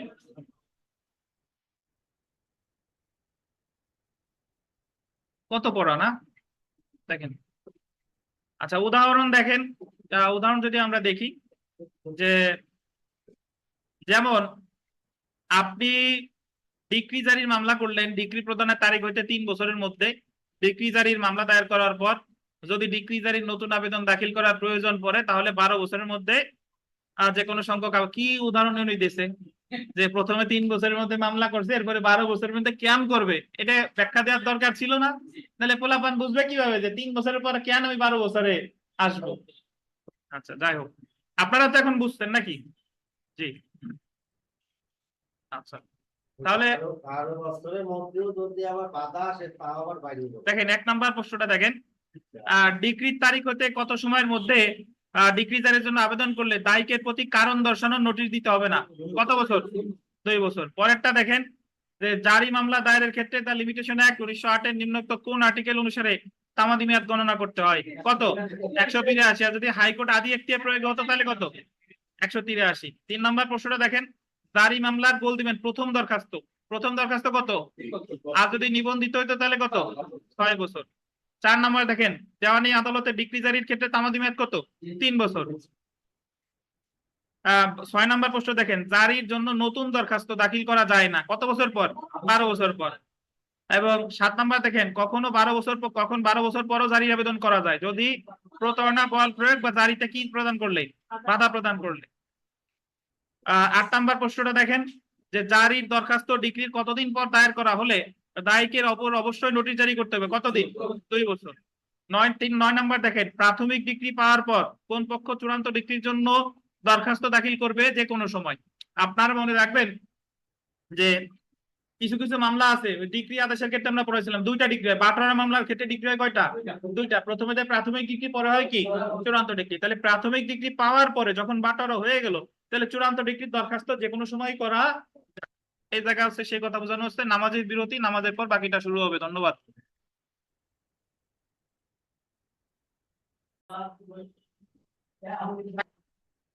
আমরা সেলফ প্র্যাকটিস যদি দেখি, দেখেন সেলফ প্র্যাকটিসে মোটামুটি যা আছে আপনারা পারবেন।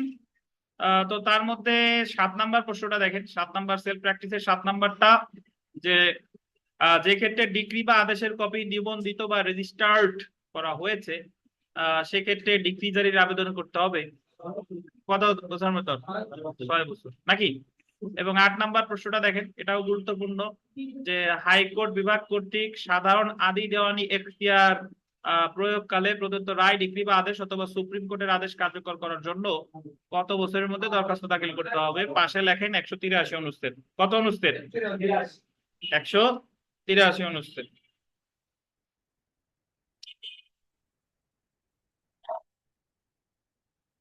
আচ্ছা, তারপরে দেখেন মোটামুটি 11 নম্বর প্রশ্নটা গুরুত্বপূর্ণ। এটা যদি একটু পড়ি, যে নিম্নলিখিত কোন ক্ষেত্রে ডিক্রি জারি মামলায় নোটিশ প্রদান করতে হয়? উপরের সবগুলা দেখেন, 2 বছর পরে করলে, বৈধ প্রতিনিধির বিরুদ্ধে করলে, আর বিদেশি রাষ্ট্রের বিরুদ্ধে করলে। উপরের কি সবগুলো। 13 নম্বরটাও দেখেন, যে দেওয়ানি কার্যবিধির 48 ধারা প্রযোজ্য হবে না কোন ক্ষেত্রে? নিষেধাজ্ঞার ক্ষেত্রে। আর 14 নম্বরটা দেখেন, যে ডিক্রিদারের নিমিত্তে কার নিকট আবেদন করতে হবে? কার নিকট? ডিক্রি প্রদানকারী আদালতেও করা যায়, নিয়োগকৃত অফিসারের কাছেও করা যায়, আর যে আদালতে জারির জন্য পাঠানো হয়েছে সে জায়গাও কি করা যায়। আচ্ছা, ধন্যবাদ। তো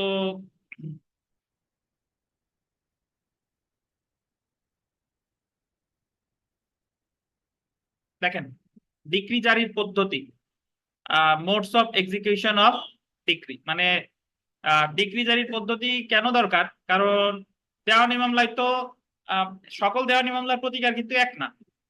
কখনো আপনি জমির দখল হারাইছেন, জমির দখল চাইতেছেন।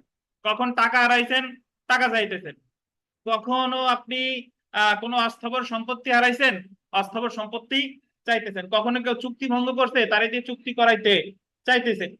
তো প্রতিটা দেওয়ানি মামলার প্রতিকার কিন্তু এক না। এক এক মামলা অনুযায়ী, ধরেন দাম্পত্য সম্পর্ক পুনরুদ্ধারের মামলা, হাজবেন্ড চাইতেছে ঘর করতে, ওয়াইফ ঘর করবে না, তখন মামলা করে রেস্টিটিউশন অফ কনজুগাল রাইটস। তাহলে এই জায়গা প্রতিকার কি? যাতে ওয়াইফ ঘর করে। তো এখন আমরা দেখব যে এই যে ডিক্রি জারির পদ্ধতি কি কি।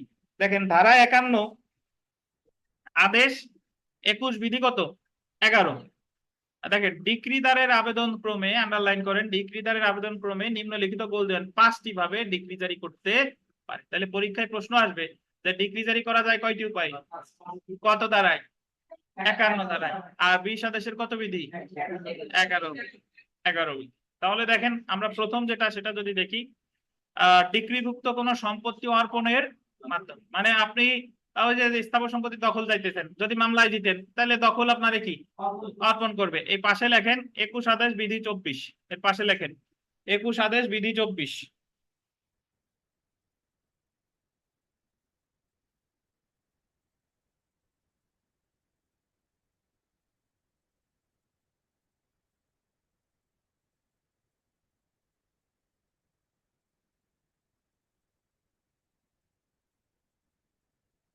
একুশ আদেশ বিধি চলে। তাহলে ডিক্রিভুক্ত কোন সম্পত্তি অর্পণের মাধ্যমে। আচ্ছা, পরেরটা দেখেন, কোন সম্পত্তি ক্রয় বিক্রয়,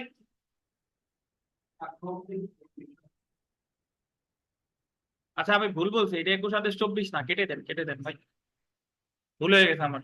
দেখেন ডিক্রিভুক্ত কোন সম্পত্তি অর্পণের মাধ্যমে। তারপরে দেখেন কোন সম্পত্তি ক্রয় বা বিক্রয় দ্বারা বা ক্রয়বিহীন বিক্রয়ের মাধ্যমে। অনেক ক্ষেত্রে এমন হইতে পারে যে কোন সম্পত্তি কি করছে, ক্রয় করবে, ক্রয় করার পর বিক্রি করতে পারে, অথবা কোন ক্রয় না করে সরাসরি কি করতে পারে, বিক্রি করতে পারে। পরেরটা দেখেন, দেনাদারকে গ্রেফতার বা কারাগারে আটকের দ্বারা। অনেক ক্ষেত্রে এমন হইতে পারে যে টাকা, ওই সম্পত্তি অর্পণেরও সুযোগ নাই, ক্রয় করারও সুযোগ নাই, সেক্ষেত্রে করবে হচ্ছে কি, দেনাদারকে গ্রেফতার এবং কারাগারে আটকের দ্বারা, মানে কারাগারে প্রেরণ বা আটক, যাই বোঝান। তারপর দেখেন রিসিভার নিয়োগের মাধ্যমে। কিসের মাধ্যমে? রিসিভার নিয়োগের মাধ্যমে। এবং সবশেষে দেখেন অন্য কোনো পন্থায় ডিক্রি জারির আদেশ প্রদান করে। তো এই পাঁচটা আপনার মনে রাখতে হবে। আমি খুবই সোজা, কোনো সম্পত্তি অর্পণের মাধ্যমে, কোনো সম্পত্তি ক্রয় বিক্রয়ের মাধ্যমে, তারপরে গ্রেফতার বা আটকের মাধ্যমে, রিসিভার নিয়োগের মাধ্যমে, বা অন্য কোনো পন্থায়। বুঝতে পারছেন? তাহলে যদি আপনাকে বলে যে জারি মামলা করা যায় কয়টি উপায়, মানে জারি মামলা অ্যাকচুয়ালি মানে পদ্ধতি কয়টা? পাঁচটা। আচ্ছা, তাহলে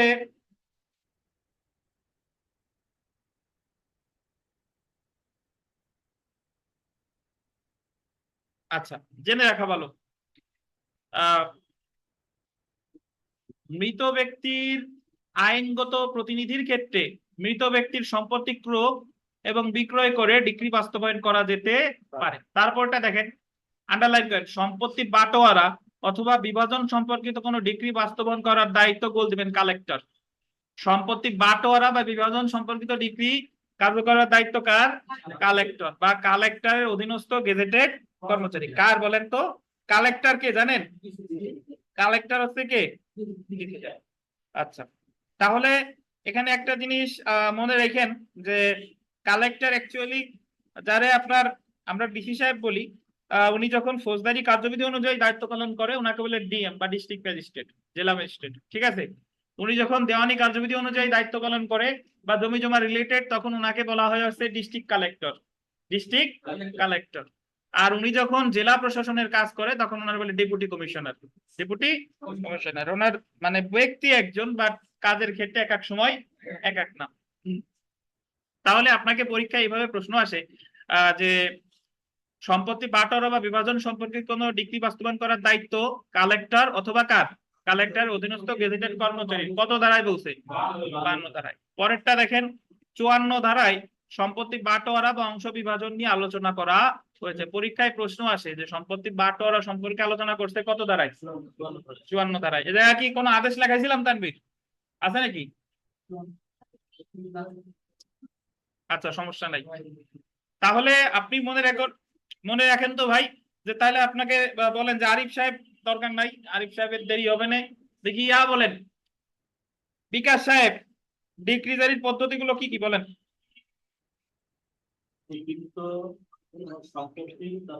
পদ্ধতি কয়টা আগে সেটা বলেন।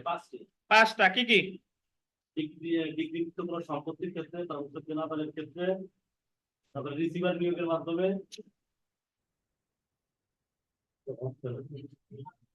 হচ্ছে তো? বলেন। তারপরে ভাই আর অন্য কোনো পন্থায় বা উপায়।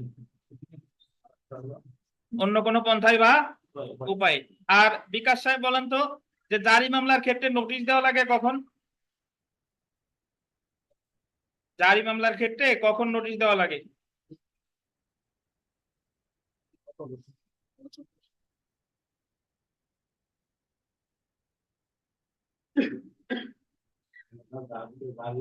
আচ্ছা, যাই হোক, দেখেন 54 ধারায় বলছে না লাস্টের লাইনটা, যে 54 ধারায় সম্পত্তি বাটোয়ারা বা অংশ বিভাজন নিয়ে আলোচনা করা হয়েছে। 54 ধারা সমান সমান লেখেন 20 আদেশের 18 বিধি।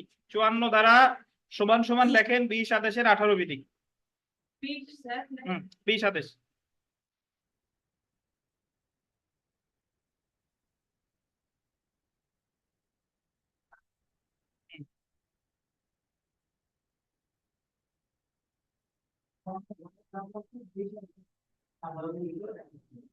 বিশ আদেশের 18 বিধিতেও সম্পত্তি বাটোয়ারা সম্পর্কে আলোচনা করা হয়েছে। ঠিক আছে? আচ্ছা, আমরা বিগত বছরের প্রশ্ন দেখি। কি আরিফ সাহেব বলবেন কিছু? পদ্ধতি 5টা। রিসিভার নিয়োগের মাধ্যমে মানে ওটা কি, এটা কিভাবে করেন? রিসিভার কি তাই কোন? রিসিভার তো যেমন আমরা যে দান রিসিভার রাখি না, এরকম। কি দান রিসিভার মানে? মানে ধরেন আমরা যে কোর্টের মামলা করলে বলে যে স্যার দাঁত পাকিয়ে গেছে, ওটা রিসিভার মধ্যে দেওয়া হবে। রিসিভার হচ্ছে তত্ত্বাবধায়ক, যিনি মামলার বাদীও না বিবাদীও না। একটা সম্পত্তি ধরেন আদালত যখন ক্রোক করে, যখন কি করে? ক্রোক করে। ক্রোক করলে তখন ধরেন এইভাবে চিন্তা করেন যে বিবাদীর একটা সম্পত্তি ক্রোক করছে, এখন ওই সম্পত্তিতে ধরেন তরমুজের ক্ষেত আছে বা ধানের ক্ষেত আছে, এখন ওই জিনিসটা তো একজনের দেখে শুনে রাখার দরকার, ওটা তো বাদীও দেখতে পারবে না, বিবাদী তো পারবেই নাই, তখন আদালত একজন নিরপেক্ষ একজন ব্যক্তিরে নিয়োগ করে ওই জমি জমা দেখে রাখার জন্য, তারাই বলে কি রিসিভার বা তত্ত্বাবধায়ক। তাই বলতেছে যে রিসিভার নিয়োগের মাধ্যমেও জারি মামলার একটা পদ্ধতি হচ্ছে কি, জারি কার্যক্রমে আর একটা পদ্ধতি হচ্ছে রিসিভার, আদালত ইচ্ছা করলে রিসিভারও নিয়োগ করতে পারে। বিগত বছরের প্রশ্ন যদি দেখেন যে দেওয়ানি কার্যবিধির 54 ধারায় কোন বিষয়ে বর্ণিত আছে? সম্পত্তি বাটোয়ারা বা অংশ বিভাজন। আর যদি আমি আদেশের কথা বলি তাহলে কত আদেশ ভাই? 20 আদেশের 18 বিধি। আচ্ছা, এখন আমরা চলে আসি গ্রেফতার এবং আটকের মাধ্যমে ডিক্রি জারি। গ্রেফতার এবং আটক যে কোনো সময় কিংবা যে কোনো দিনে ডিক্রি জারির জন্য আন্ডারলাইন করেন সাব্যস্ত দেনাদারকে গ্রেফতার করা যাবে এবং দেয়ারি কারাগারে আটক রাখা যাবে। 55 ধারায় বলতেছে যে যে কোনো সময় গ্রেফতার করা যাবে। জেনে রাখা ভালোটা দেখেন, দেনাদারকে গ্রেফতার করার উদ্দেশ্যে আন্ডারলাইন করেন সূর্যাস্তের পর বাসগৃহে, বাসগৃহ শব্দটা বলতেন, বাসগৃহ মানে তো বাঁশের বানানো গৃহ নাকি? হ্যাঁ, বাসগৃহ মানে থাকার জায়গা নাকি? বাসগৃহে সূর্যাস্তের পর বা সূর্যোদয়ের পূর্বে প্রবেশ করা যাবে না। ধারা কত? 55। এটা গুরুত্বপূর্ণ, 3টে স্টার দেন যে দেওয়ানি মামলায় কাউরে গ্রেফতার করা যাবে না রাতের বেলায় ঘরে যাইয়ে, ঠিক আছে? কারণ সূর্যাস্ত মানে তো এই যে সূর্যাস্ত সন্ধ্যার পরে, আর সূর্যোদয়ের পূর্বে মানে কি রাতের বেলা, তাহলে মানে সূর্যাস্ত থেকে সূর্যোদয় মানে রাতের বেলায় বোঝায়, তাহলে রাতের বেলায় দেওয়ানি মামলায় কাউকে কি করা যাবে না? গ্রেফতার করা যাবে না। কত ধারায় বলছে? পরেরটা দেখেন যে আদালত ডিক্রি জারিতে গোল দিবেন কোন মহিলাকে দেওয়ানি কারাগারে গ্রেফতার বা আটকের আদেশ দিবে না অর্থ পরিষদের ডিক্রি জারি করতে। ধারা 56। অর্থ পরিষদের ডিক্রি জারির ক্ষেত্রে কোনো মহিলারে গ্রেফতার করা যাবে না। বুঝতে পারছেন? এটা কিন্তু দেওয়ানি মামলা, এই 56 ধারা রেফারেন্স আবার যাই ফৌজদারি মামলায় দেখায় না। আচ্ছা, দেওয়ানি মামলা যদি কারোর বিরুদ্ধে অর্থের মামলা করে তাহলে কোনো মহিলাকে গ্রেফতার করা যাবে না। পরেরটা দেখেন, আন্ডারলাইন করেন দাম্পত্য সম্পর্ক, দাম্পত্য পুনরুদ্ধারে ডিক্রি জারি করতে কোনো মহিলাকে দেওয়ানি কারাগারে গ্রেফতার বা আটক রাখা যাবে না। গোল দিবেন 21 আদেশের 32 বিধি। 21 আদেশের কত বিধি? 32 বিধি। তো দাম্পত্য সম্পর্ক পুনরুদ্ধার মানে হাজবেন্ড মামলা করছে ওয়াইফের নামে, হাজবেন্ড চাইতেছে ওয়াইফের নিয়ে সংসার করার জন্য, কিন্তু ওয়াইফ ইন্টারেস্টেড না, এবং ডিক্রি হাজবেন্ডের পক্ষেই দিছে। ডিক্রি পাওয়ার পরেও ওয়াইফরে বাধ্য করা যাবে, বুঝলেন কিনা? তাহলে ওয়াইফরে কিন্তু, তাহলে আপনাকে যদি পরীক্ষায় প্রশ্ন আসে যে ভাই যে একজন মহিলাকে কোন ধরনের ডিক্রি জারিতে গ্রেফতার করা যাবে না, কি কি? অর্থ আদায়ের মামলার একটা কি দাম্পত্য সম্পর্ক পুনরুদ্ধার, বুঝেন কিনা? আর একজন পুরুষ ব্যক্তিকে কখন গ্রেফতার করা যাবে না বলেন তো? কখন? অবশ্যই কোথায় থাকবে? বাসগৃহে।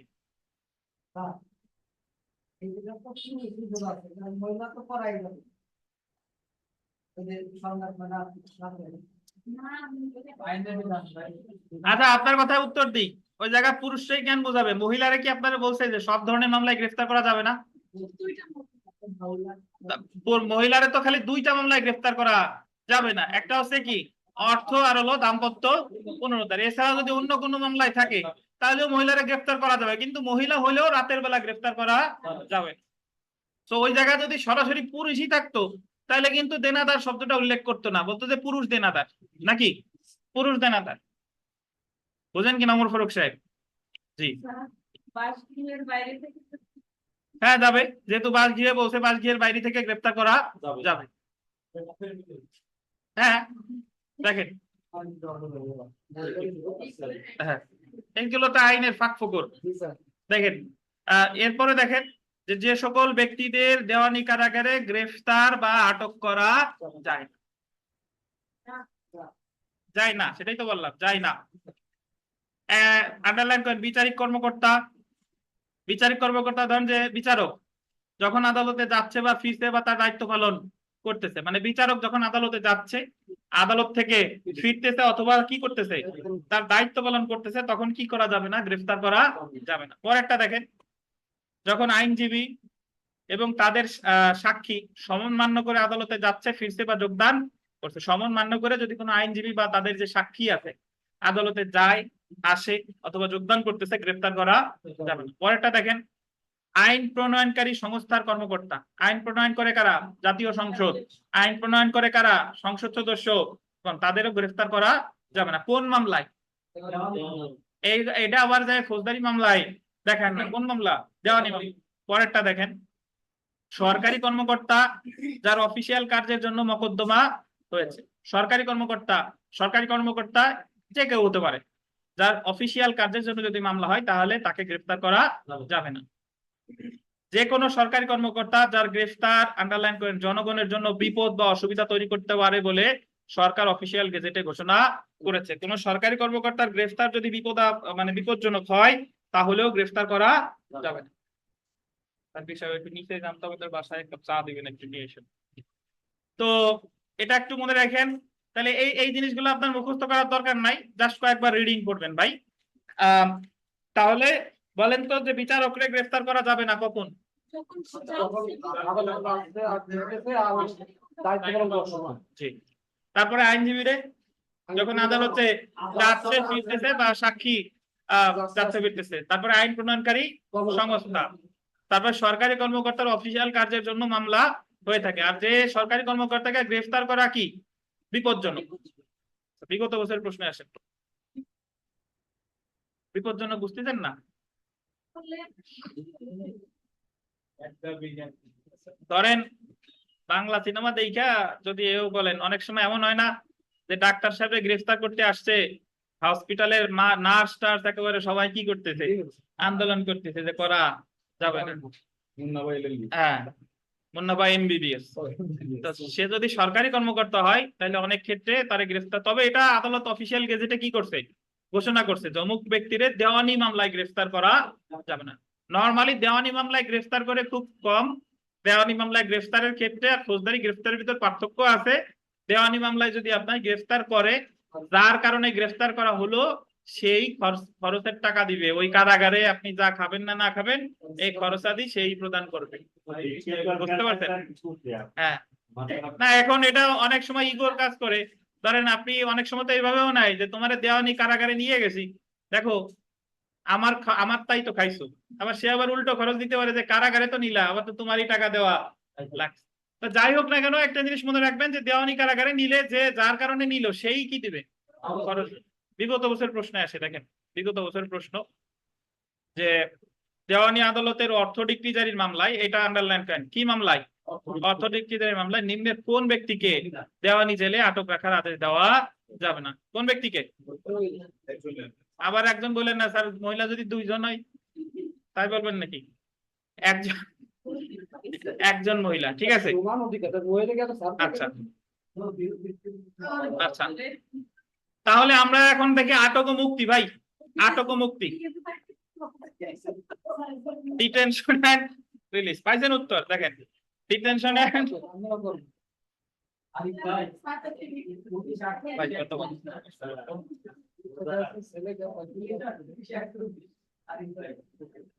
আচ্ছা একটু দেখেন ভাই, আমরা আটক এবং মুক্তি, ডিটেনশন এন্ড রিলিজে গ্রেফতার তো করলো, এখন মুক্তি পাবো কিভাবে সেটা এখন পড়বো। দেখেন এটা এখানে দেখেন যে 50 টাকার বেশি পরিশোধের ক্ষেত্রে গোল দিবেন 6 মাসের জন্য।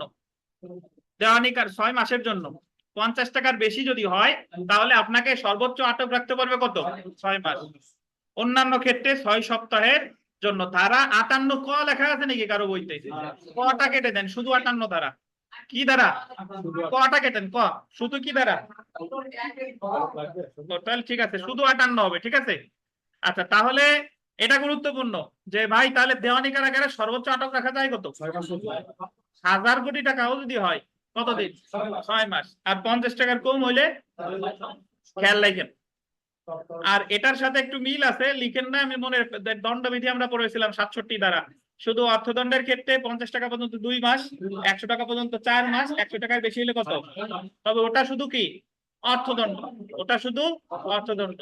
আর এটা কি দেওয়ানি মামলার ক্ষেত্রে 50 টাকার বেশি হলে 6 মাস, 50 টাকার কম হলে কত? এটা যেন মনে থাকে, বিবিআই। আচ্ছা, তারপরে দেখেন ডিক্রি জারি কার্যে বাধা দিলে আন্ডারলাইন করেন।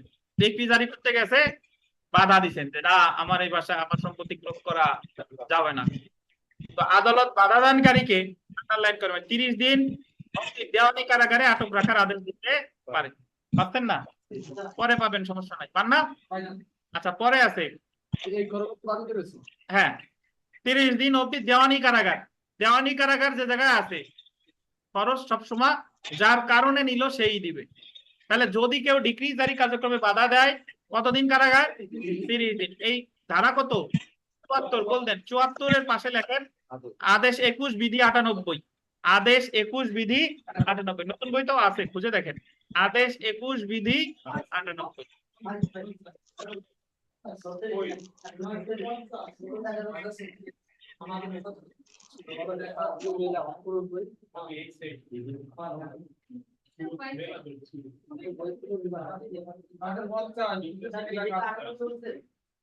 জি, আদেশ 21 বিধি 98।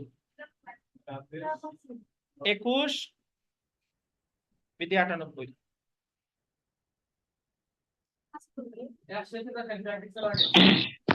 স্যার হ্যাঁ বলেন। স্যার 74 দ্বারা যেটা 30 দিনে কারাগারে রাখবে, এই খরচটাও তো ডিগ্রি যে ই করবে, সেটা জারি মামলা করে সেই তো খরচ বহন করবে। তার কথা বুঝি না, শাহ আলম সাহেব একটু মাইক্রোফোন। 74 যে কথা বলতে 30 দিন অবধি তাকে কারাগারে রাখতে হবে, এই 30 দিনের যে খরচ বহন করবে কিনা, ওই আর যাকে আটক করা হবে তার খরচ কে বহন করবে? খরচ বলেই দিলাম, যত জায়গায় দেওয়ানি কারাগারে আটকের কথা আছে, যার জন্য নিবে সে খরচ বহন করবে, শেষ কথা। ও, আচ্ছা আচ্ছা, ঠিক আছে দেওয়ানি ঠিক কারাগার আছে মানে যার জন্য নিছে সেই খরচ বহন করতে হবে, ঠিক আছে? আচ্ছা, আচ্ছা তাহলে আচ্ছা 74 দ্বারা সমান সমান 21 আদেশের কত বিধি? 98 98 বিধি। স্যার। পরেরটা দেখেন যে ডিক্রি জারির জন্য যে সকল সম্পত্তি ক্রয় বা বিক্রয় করা যাবে। 60 ধারায় বলতেছে যে জারি মামলার ক্ষেত্রে কোন কোন সম্পত্তি ক্রয় করা যাবে আর কোন কোন সম্পত্তি ক্রয় করা যাবে না। দেখেন এটাও নাই। দেখেন জমি, গৃহ, দালান কোঠা, bank note, cheque, bill of exchange, promissory note, bond, company share, এগুলো কি করা যাবে? ক্রয় করা যাবে। পরেরটা দেখেন যে ডিক্রি জারির জন্য যে সকল সম্পত্তি ক্রয় বা বিক্রয় করা যাবে না। চাষির বাসগৃহ, হিসাবের খাতাপত্র, সরকারি পেনশনভোগীদের প্রাপ্ত মঞ্জুরিপত্র, বৃত্তি, আনুতোষিক, পরিধেয় বস্ত্রাদি, রান্নার বাসন, বিছানা ইত্যাদি ক্রয় করা যাবে না। তাহলে একটা জিনিস এখানে দেখেন, কোন কোন সম্পত্তি ক্রয় করা যাবে আর যাবে না, এই কথাগুলো বলছে কত দ্বারাই? 60, সেকশন 60। তাহলে আপনি কোন কোনগুলো ক্রয় করা যাবে না এগুলো যদি দেখেন, এগুলো একটা আনকমন টাইপের, যে চাষির বাসগৃহ, হিসাবের খাতাপত্র, সরকারি পেনশনভোগীদের প্রাপ্ত মঞ্জুরি, বৃত্তি বা আনুতোষিক, পরিধেয় বস্ত্রাদি, রান্নার বাসন, বিছানা ইত্যাদি কি করা যাবে না? ক্রয় করা যাবে না। এবং কোন কোন সম্পত্তি ক্রয় করা যাবে আর যাবে না উভয় বলা আছে কত দ্বারাই? পরেরটা গোল্ডেন, সরকার চাইলে, গোল্ডেন সরকার চাইলে, পাইছেন? কৃষিজাত উৎপাদিত দ্রব্য বা কৃষকের খোরপোশের জন্য যা লাগে তা ক্রয় থেকে অব্যাহতি দিতে পারে। ধারা কত? 61। তবে এটা চাওয়া লাগবে কার? সরকারের। সরকার যদি চায় তাহলে আদালত মানে সরকার চাইলে, সরি, কৃষকের যে খোরপোশের জন্য যা লাগে বা কৃষিজাত যে উৎপাদিত দ্রব্য, এটা ক্রয় থেকে কি দিতে পারে? অব্যাহতি। তো পরীক্ষায় প্রশ্ন আসবে যে সরকার চাইলে কোন ধরনের সম্পত্তি ক্রয় থেকে অব্যাহতি দিতে পারে? কৃষিজাত উৎপাদিত দ্রব্য আর কৃষকের খোরপোশের জন্য যা লাগে কি তাই। বুঝতে পারছেন? আচ্ছা, বাকিটা নামাজের পর শুরু হবে।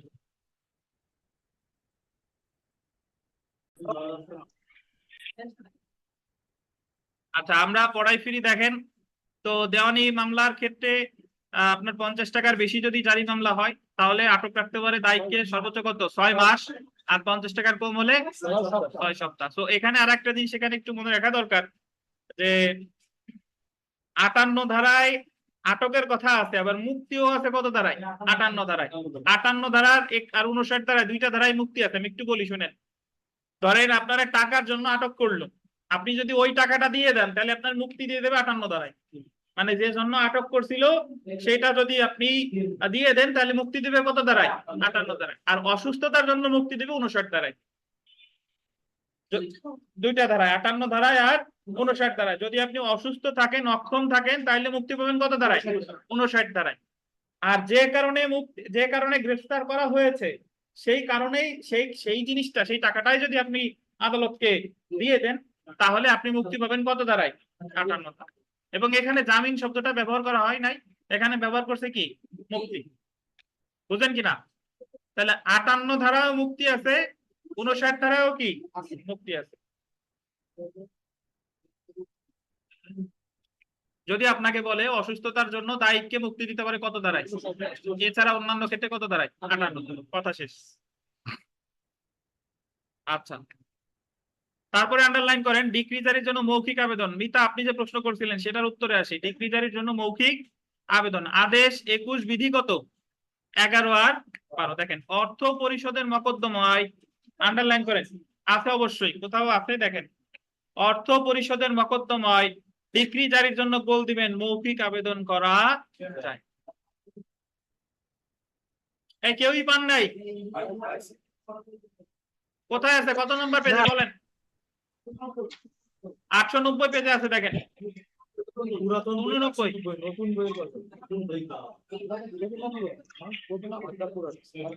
আচ্ছা, না থাকলে শুনেন, আছে অবশ্যই, আগে আমার কথা শুনেন। অর্থ পরিষদের মামলায় জারি মামলা মৌখিকভাবে করা যায়। লিখিতভাবে তো করা যায়, সেই সাথে সাথে আমি লিখিত না করে ইচ্ছা করলে কিভাবে করা যায়?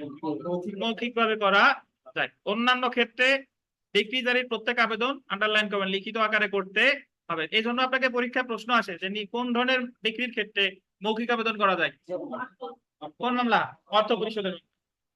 আচ্ছা, আবেদনটি আবেদনকারী বা মকদ্দমার বিষয়বস্তুর সাথে পরিচিত ব্যক্তি কর্তৃক স্বাক্ষরিত এবং সত্যতা প্রতিপাদন হবে। এতটুকুই। তাহলে আপনি মনে রাখেন, যদি না থেকে থাকে লিখে রাখেন যে অর্থ পরিষদের মামলার ক্ষেত্রে মৌখিকভাবে আবেদন করা যায়। হ্যাঁ, অর্থ পরিষদের মামলার ক্ষেত্রে মৌখিকভাবেও জারি আবেদন করা যায়। আমরা বিগত বছরের প্রশ্নে আসি ভাই। দেখেন, এই যে ডিক্রিদারের মৌখিক আবেদনের প্রেক্ষিতে জারি কার্যক্রম শুরু হতে পারে যদি একটি কি হয়? কিসের? অর্থের। তারপরেরটা দেখেন, যে অনধিক 50 টাকার ডিক্রি জারিতে, অনধিক 50 বলছে, মানে 50-এর অধিক নয়, আটক রাখা যাবে কতদিন? আর যদি 50-এর বেশি হতো তাহলে 6 মাস। আচ্ছা, সেলফ প্র্যাকটিসের 1 নম্বর প্রশ্নটা দেখেন, যে দেওয়ানি কার্যবিধির 51 ধারা অনুসারে আদালত কয়টি উপায়ে ডিক্রি জারি আদেশ দিতে পারে? কয়টি উপায়ে? 5টি। ঠিক আছে, 5টা। কয়টা দেখেন, 2 নম্বর প্রশ্ন, যে আদালত দায়ীকে বা জাজমেন্ট ডেটরকে আটকের আদেশ দিতে পারে যদি সে ডিক্রি জারি বিলম্বিত করার জন্য বা বাধাগ্রস্ত করার জন্য আদালতের আঞ্চলিক এখতিয়ার ত্যাগ করেছে বা করতে যাচ্ছে, কোনো তার সম্পত্তির কোনো অংশ অসৎভাবে বাতিল বা স্থানান্তর করছে, ডিক্রির টাকা পরিশোধ করতে অস্বীকৃতি জ্ঞাপন করছে, উপরের কি? সবগুলাই। আচ্ছা, আমরা একটু 4 নাম্বার প্রশ্নটা দেখি, যে আচ্ছা 3 নাম্বারও দেখেন, আদালত কোনো ডিক্রি জারির জন্য দেনাদারকে আটক করলে নিম্নলিখিত কোন কারণে উক্ত দেনাদারকে আদালত মুক্তি দিতে পারে? ডিক্রির অর্থ দিয়ে দিলে আর সে নিজেকে দেউলিয়া ঘোষণা করতে চাইলে।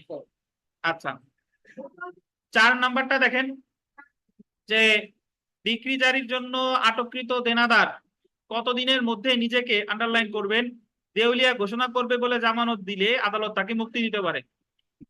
1 মাস। 4টে স্টার দেন, খুবই গুরুত্বপূর্ণ। পরীক্ষায় প্রশ্ন আসবে যে কতদিনের মধ্যে দেউলিয়া ঘোষণা করবে বলে জামানত দিলে মুক্তি দিতে পারে? কতদিন? 1 মাস বা 30 দিন। পরেরটা দেখেন, 55 নম্বর প্রশ্ন, নিম্নলিখিত কোন ধরনের ডিক্রি জারির জন্য আদালত কোন মহিলাকে দেওয়ানি আদালতে গ্রেফতার বা আটক করতে পারবে না? কি কি? একটা হলো আপনার অর্থ বা টাকা, আর একটা হলো দাম্পত্য সম্পর্ক পুনরুদ্ধার। ঠিক আছে, তারপরটা দেখেন, 7 নাম্বার প্রশ্নটা দেখেন, সম্পত্তি বাটোয়ারা বা বিভাজন সম্পর্কিত কোন ডিক্রি বাস্তবায়ন করার দায়িত্ব কার? এটা হলো কালেক্টর বা কালেক্টরের অধীনস্থ গেজেটেড কর্মচারী। পাশে লেখেন ধারা 52। ধারা কত? 52। 9 নাম্বার প্রশ্নটা দেখেন, যে ডিক্রি জারির আবেদনটি স্বাক্ষরিত এবং সত্যতা প্রতিপাদন করবে কে? আবেদনকারী কর্তৃক বা উক্ত বিষয়ের সাথে পরিচিত কোনো ব্যক্তি কর্তৃক। 10 নাম্বার দেখেন, যে 50 টাকার বেশি 50 টাকার বেশি টাকা পরিশোধের ডিক্রির ক্ষেত্রে দেনাদারকে কত মাসের জন্য, কত মাস, 6 মাস, কত দ্বারা, 58 দ্বারা, আর 50 টাকার কম হইলে 6 সপ্তাহ। 12 নম্বর প্রশ্নটা দেখেন যে ডিক্রি জারির জন্য নিম্নলিখিত কোন সম্পত্তি ক্রয় বা বিক্রয় করা যাবে না। এই জায়গায় আপনি পড়লে আনকমন যেটা সেটা দেখেন, টাকা, ব্যাংক নোট, চেক, হিসাবের খাতাপত্র, এটা ক্রয় করা যাবে না।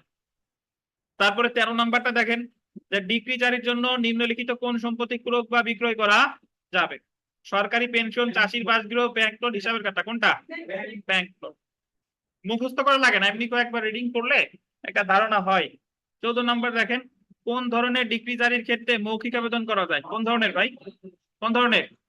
অর্থের। আমরা জারি মামলার 21 27 প্রায় শেষ পর্যায়ে চলে আসছি। দেখেন আমরা এখন পড়বো নতুন বইতে আরো কতগুলো বিধিবিধান আছে, আপনাদের অত দরকার নাই, আমরা মোটামুটি যা পড়ি। দেখেন ক্রেতা কর্তৃক ক্রয় মূল্য জমা, আন্ডারলাইন করেন, বা স্থাবর সম্পত্তি বিক্রয়, আন্ডারলাইন করেন। Sale of immovable property. ধরেন একজন ব্যক্তি আরিফ সাহেবই একটা মামলা করছে, 50 লাখ টাকা পায়। তো এখন দায়ী করতে ধরেন বেনজির সাহেব। এখন আরিফ সাহেব ডিক্রি পেল, আরিফ সাহেব জারি মামলা করলো। এখন বেনজির সাহেবের তো নগদ টাকা নাই,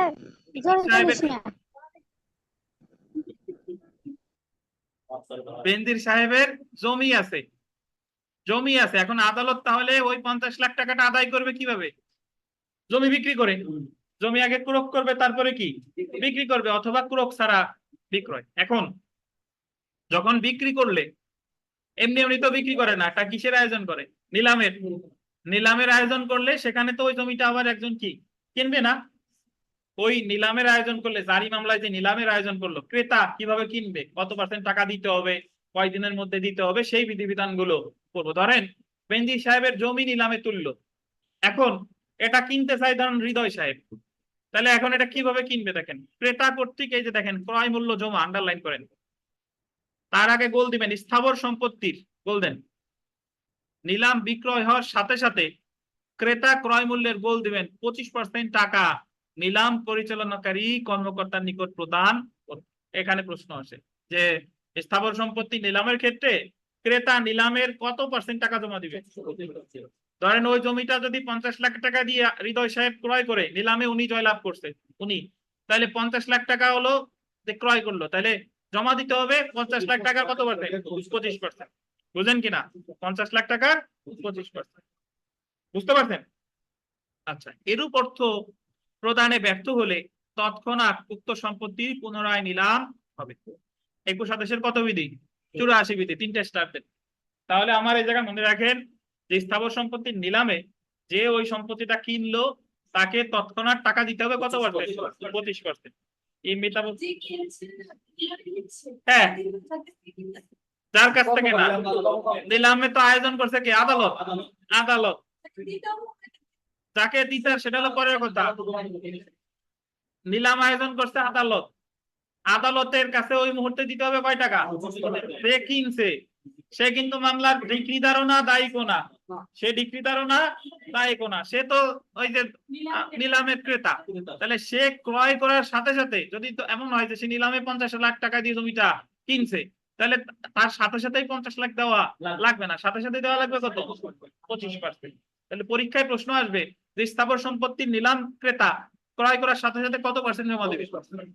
কথা শেষ। পরেরটা দেখেন, স্থাবর সম্পত্তি বিক্রয় হওয়ার তারিখ হইতে, আন্ডারলাইন করেন, 15তম দিনে আদালত বন্ধ হওয়ার পূর্বে। এটা গোল দেন পুরাপুরি। কততম দিনে? আদালত বন্ধ হওয়ার পূর্বে ক্রেতা সম্পূর্ণ ক্রয় মূল্য আদালতে জমা দিবে। 21 27 85 বিধি। অর্থাৎ বাকি যে 75% টাকা, এটা জমা দিবে কয় দিনের মধ্যে? 15তম দিনে আদালত বন্ধ হওয়ার পূর্বে। তাহলে এখানে আমরা দুটি জিনিস জানলাম। দেখেন ভাই, যে ক্রয় মূল্য, যে ক্রেতা যে স্থাবর সম্পত্তিটা ক্রয় করলো, অবশ্যই কি সম্পত্তি? স্থাবর না স্থাবর। তাকে ক্রয় করার সাথে সাথে জমা দিতে হবে কত %? 25%। আর যদি 25% জমা না দিতে পারে পুনরায় নিলাম। আচ্ছা, যদি 25% জমা দিল বাকি 75% দিতে হবে কবে? 15তম দিনে আদালত বন্ধ হওয়ার, বুঝলেন কিনা সুমন সেন সাহেব? আচ্ছা, হ্যাঁ প্রথমে 25% জমা দিয়ে করাই হবে না, পরে দিতে পারবো না, কারণ আবার নিলাম করে বিভিন্ন জি, প্রশ্ন উত্তর বলতে 25% জমা দেবো, দেখি এটা ফেরতযোগ্য। জি, এখন সে যদি এটা টার্মস এন্ড কন্ডিশন যেটা আছে যে সে, হ্যাঁ আচ্ছা, এখন ওটা ওখানকার এটা ওইটা নিলামের ওখানকার কি সিদ্ধান্ত আছে সেটা তারপরের ব্যাপার। নিলামে যখন আপনারা আয়োজন করবে ওই জায়গায় তো টার্মস এন্ড কন্ডিশন থাকে যে আপনি না দিতে বললে কি হবে। জি, হতে পারে রিলেটেড দেওয়ানি কার্যবিধিতে বলা নাই। আসেন এরপরে আসেন, বাজেয়াপ্ত হতেও পারে, ফেরতের প্রসিডিউরও থাকতে পারে, আমার জানা নাই। বুঝতে পারছেন? আচ্ছা, পরেরটা আসেন যে ডিক্রি জারিতে বিক্রয় রদ করার আবেদন। ডিক্রি জারিতে বিক্রয় রদ করার, এই রদের আবেদনটা কি করবে? রদের আবেদনটা করবে, সম্পত্তি নিলামে উঠছে কার সম্পত্তি? দায়িক ছিল বেনজির সাহেব।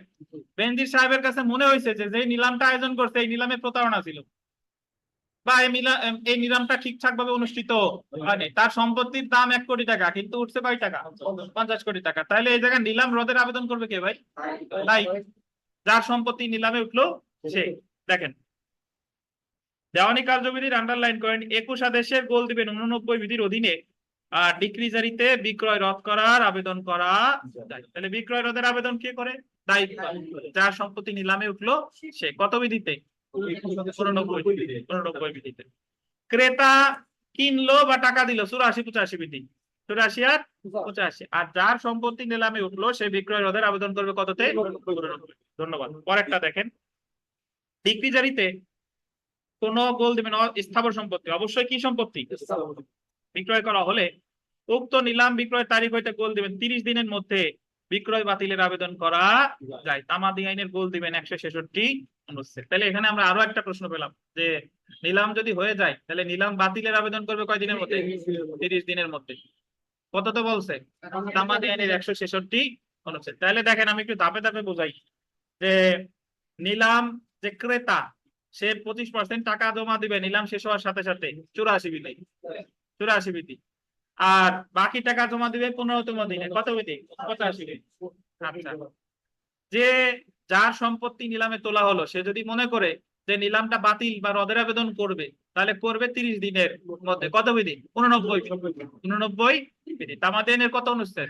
166 অনুচ্ছেদ। পরেরটা দেখেন, এখন সে তো চাইলেই রদের আবেদন করতে পারবে না, এ জায়গায় কতগুলো নিয়ম নীতি আছে। কি কি দেখেন, এই ক্ষেত্রে ক্রয় মূল্যের 5% গোল দেন, ক্রয় মূল্যের 5% বা নিলাম ঘোষণায় উল্লেখিত অর্থের মধ্যে। এক্ষেত্রে ক্রয় মূল্য মানে যে ওই যে সম্পত্তিটা কিনলো এই ক্রয় মূল্যের কয় পার্সেন্ট? 5%। অথবা নিলাম ঘোষণায় যে ধরেন উল্লেখিত অর্থ বলছিল, ধরেন উদাহরণস্বরূপ বলা যেতে পারে যে একটা জিনিস যখন নিলামে ওঠে একটা বেস প্রাইস থাকে না, যে একেবারে এত টাকা থেকে শুরু হয়েছে, তাহলে যে টাকা ধরেন 100 টাকা থেকে শুরু হয়েছে, পরবর্তীতে দেখা গেল ওই জমিটা কেউ ক্রয় করছে 1000 টাকায়। কয় টাকায়? 1000 টাকায়। তাহলে যে রদের আবেদন করবে সে ওই 1000 টাকার 5% অথবা যে নিলাম ঘোষণায় যে অর্থ বলছিল এই দুইটার দেখেন যেটা কম বলতেন, যেটা কম তা জমা দিয়ে বিক্রয় রোধের আবেদন করতে হবে। বুঝেন নাই? অনেকে বুঝেন নাই। ধরেন এতটুকু তো বুঝতেন যে নিলাম রদের আবেদনটা কে করবে? দায়িক করবে। কেন করবে? কারণ তার মনে হচ্ছে তার সম্পত্তি নিলাম ঠিকঠাক ভাবে হয়নি। এখন সে শুধু আবেদন করলেই হবে না, তার একটা নির্দিষ্ট খরচা জমা দিতে হবে আদালতে। এই খরচাটা হচ্ছে যে ওই যে সম্পত্তিটা বিক্রি হয়েছে বিক্রির কয় পার্সেন্ট? 5%। অথবা নিলামে যে টাকাটা ঘোষণা করছিল প্রথমে একটা ঘোষণা করে না, এই দুইটার ভিতরে যেটা কম সেই পরিমাণ টাকা জমা দিয়ে রদের আবেদন করতে হবে। মানে উনি ইচ্ছা করলে রদের আবেদন করবে বিষয়টা তা না, উনারও একটা টাকা জমা দিতে হবে। সেটা কত? ক্রয় মূল্যের 5% অথবা নিলামে ঘোষিত অর্থ, এই দুইটার ভিতর যেটা কম সেটা জমা দিয়ে রদের আবেদন করতে হবে। কত বিধিতে? 89 বিধিতে। কে বুঝেন নাই বলেন দি? ওই দিনের পুরো যে টাকাটা স্যার ওইটার 5% নতুবা নিলামে প্রথম যেটা উঠছিল ওই দুটোর ভিতর যেটা কম আর জি বলেন। নিলাম উৎসব বলতে যেটা বলে স্যার যে নিলামে বলে দেয় যে সর্বনিম্ন 1000 টাকা থেকে শুরু করবে 1000, জি। ধরেন আইপিএল এর অপশন দেখছেন কখনো? ধরেন মুস্তাফিজের দাম base price 50 lakh rupee, 50 lakh rupee. তখন আস্তে আস্তে 50 লাখ রুপির উপর নিলাম শুরু হয়। তখন শুরু হইতে হইতে হইতে ধরেন এক সময় মুস্তাফিজের বিক্রি হয়েছে 18 কোটি রুপিতে। কত রুপি? 18 কোটি। এখন যে 18 কোটি রুপিতে কিনছে সে নিলাম শেষ হওয়ার সাথে সাথে কয় টাকা দিবে? 25%। আর 15তম দিনে দিবে কত? বাকি টাকা। বুঝলেন কিনা? এখন মুস্তাফিজ এসে মনে করতেছে যে তার দাম আরো বেশি, নিলাম ঠিকঠাক মতো হয় নাই, তাই মুস্তাফিজ নিলাম রদের আবেদন করবে 21 কততে? 89-তে। তাহলে এই জায়গা সে দেখবে 18 কোটির 5%, অথবা তার বেস প্রাইস ছিল কত? 50 লাখ। এই 5% বা 50 লাখ যেটা কম সেটা জমা দিয়ে সে কিসের আবেদন করবে? রদের আবেদন। তাহলে বেস্ট প্রাইসে কমেও নিলাম বেস প্রাইসের কেমনে কম হবে?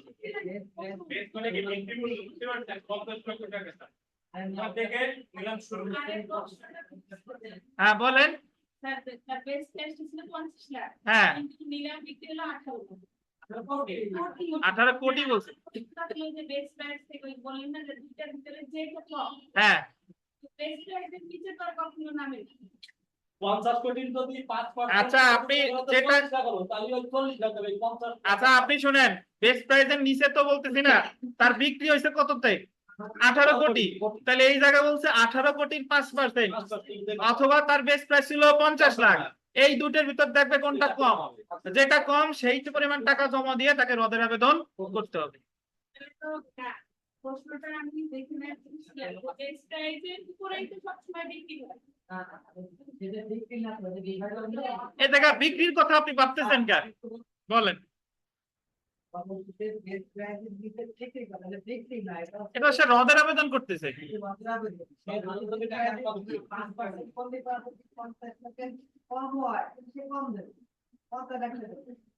এটা তো তার দাম যদি ধরেন 5% হিসাবে 30 লাখ হলো, আর বেস্ট প্রাইস ছিল 50 লাখ, তাহলে সে 30 লাখ দিয়ে রদের আবেদন করবে।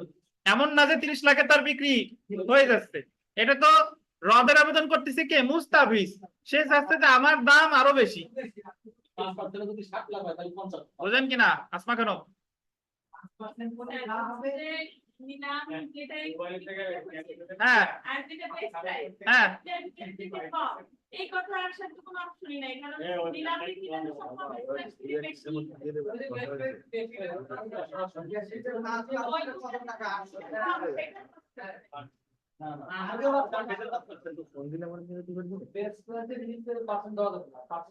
বেস্ট আপনারা আমি কখন 5,000 টাকা দেখি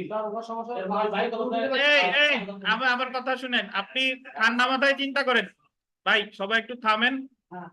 ধরেন এই যে পুরিগুলো বিক্রি করছে, পুরি দিয়েই বুঝাই, আবার তানভীর সাহেব পুরি আনছে, পুরি এই 2 ব্যাগ পুরি নিলামে উঠছে, তানভীর হলো পুরির মালিক। এখন তানভীর বলছে যে এই 2 ব্যাগ পুরির দাম 200 টাকা, মানে বেস্ট প্রাইস হচ্ছে কত? 200 টাকা। এখন আপনাদের মধ্যে নিলামের আয়োজন করছে। এখন আমরা একে একে এই পুরি দুইটা বিক্রি, ওই 2 ব্যাগ পুরি বিক্রি হয়েছে 2000 টাকায়। বেস্ট প্রাইস ছিল কত? 200, 2000 টাকায়। এখন 2000 টাকায় বিক্রি হওয়ার পরে তানভীর বলতেছে যে না, এই পুরির দাম আরো বেশি। এই 2000 টাকায় এই নিলামে কি ছিল? অনিয়ম ছিল। এখন তানভীর শুধু শুধু মুখের কথাই বললে হবে না, তানভীরকে আবার রদের আবেদন করতে হবে। তখন রদের আবেদন করতে হলে তানভীরকে আবার একটা ফি দেওয়া লাগবে। এই ফিটা হচ্ছে 2000 টাকার 5%, অথবা এই যে ওনার যে 200 টাকা, 2000 টাকার 5% তুলনা করবে, কোনটা এই দুইটার ভিতর কোনটা কম। তাহলে 2000 টাকার 5% কত ভাই? 2000 টাকার 5% 100 টাকা। 100 টাকা। আর বেস্ট প্রাইস ছিল কত? 200 টাকা। তাহলে তানভীরের রদের আবেদন যদি করতে হয় তাহলে কয় টাকা দিবে? 100 টাকা দিয়ে রদের আবেদন করবে।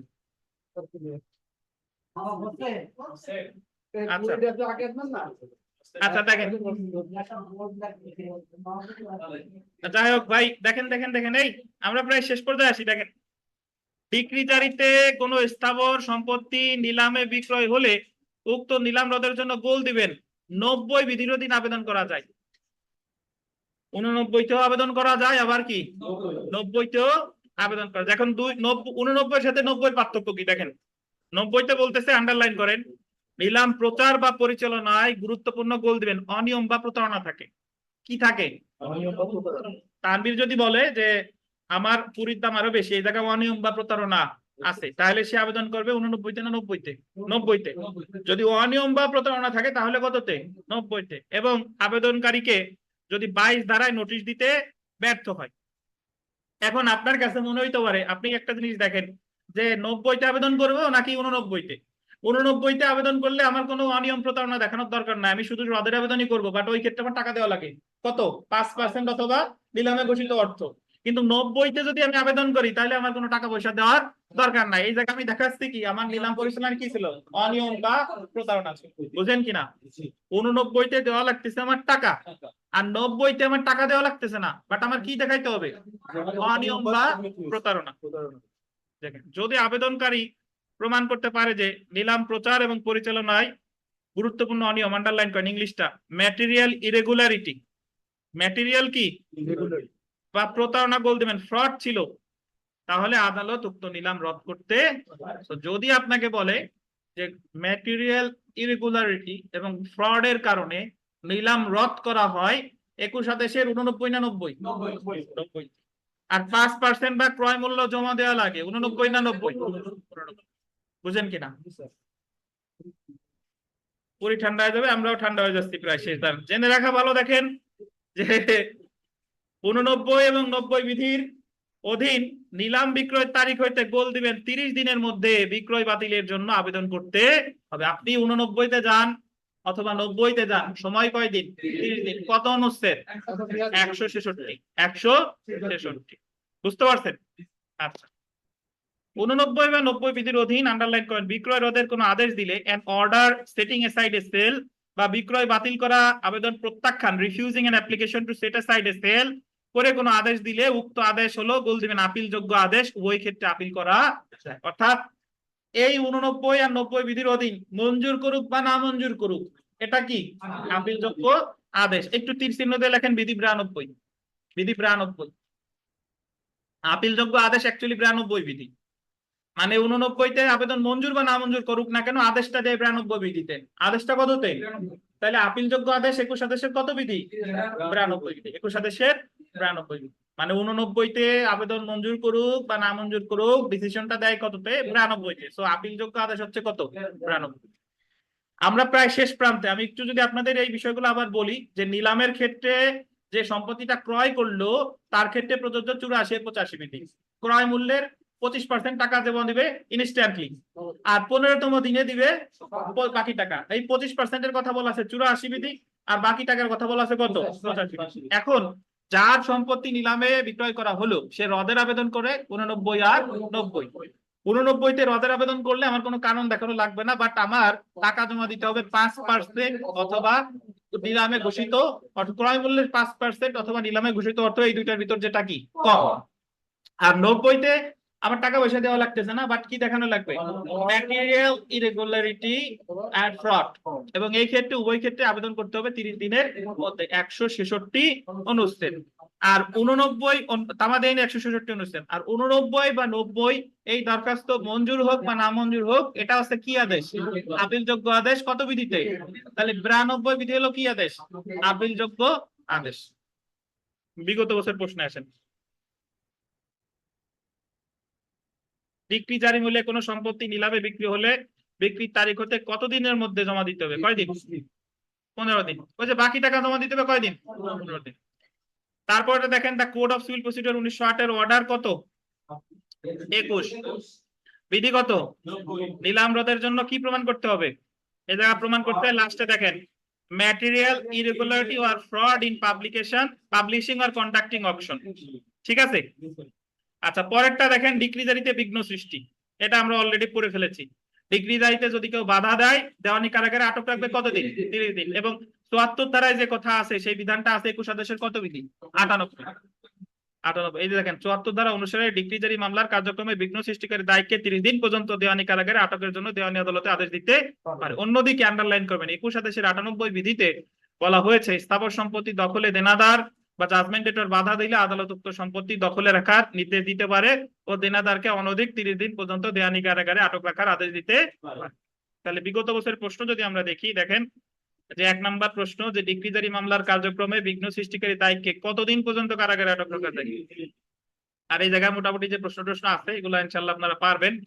তার মধ্যে 1 নম্বর প্রশ্নটা একটু আনকমন, আমরা এর মধ্যে পড়ি না, এটা একটু গুরুত্বপূর্ণ। দেখেন 1 নম্বর প্রশ্নটা ভাই দেখেন, আদালত কর্তৃক বিক্রয়ের ঘোষণা আদালত প্রাঙ্গণে লটকিয়ে দেওয়ার সর্বনিম্ন 1.5 দিনের মধ্যে দায়ীকের অনুমতি ছাড়া সম্পত্তি বিক্রয় করা যাবে না। দেখেন স্থাবর সম্পত্তি হলে 30 দিন আর অস্থাবর সম্পত্তি হলে কয়দিন, 15 দিন। এটা গুরুত্বপূর্ণ 68 বিধি, এটা আমরা পড়ি নাই। যে আদালত কর্তৃক বিক্রয় ঘোষণা আদালত প্রাঙ্গণে লটকিয়ে দিছে, 1.5 দিনের মধ্যে দায়ীকের অনুমতি ছাড়া বিক্রয় করা যাবে না। যেদিন খেতে নোটিশ টানাই দিলেন, স্থাবর সম্পত্তি হলে কয়দিন, 30 দিন আর অস্থাবর হইলে 15 দিন। এটা খুবই গুরুত্বপূর্ণ, এটা মনে রাখবেন। আর বাকি যা যা আছে ইনশাআল্লাহ আপনারা পারবেন। এই তো কথা। আমাদের আজকে ছিল 21 আদেশ, চেষ্টা করলাম 21 আদেশ আলোচনা করার। যারা যারা 21 আদেশ বুঝেন নাই বাসায় গিয়ে এই লেকচারটা আরেকবার দেখবেন, ইনশাআল্লাহ মাথায় ঢুকে যাবে। আর আমাদের পরীক্ষা আছে কবে জানেন, আগামী দিন পরীক্ষা, দেওয়ানি কার্যবিধির পরীক্ষা আজকে আর নিচ্ছি না। আর শনিবারে তো ফৌজদারি কার্যবিধির পরীক্ষা আছেই, বুঝতে পারছেন। দেওয়ানি সব পড়েন ফেলার। এখন আর ওই যে আগের দিন যে পর্যন্ত পরীক্ষা হয়েছে তারপর থেকে বলেন ভাই। বসে থাকতো না আমরা। এই যে আপনারা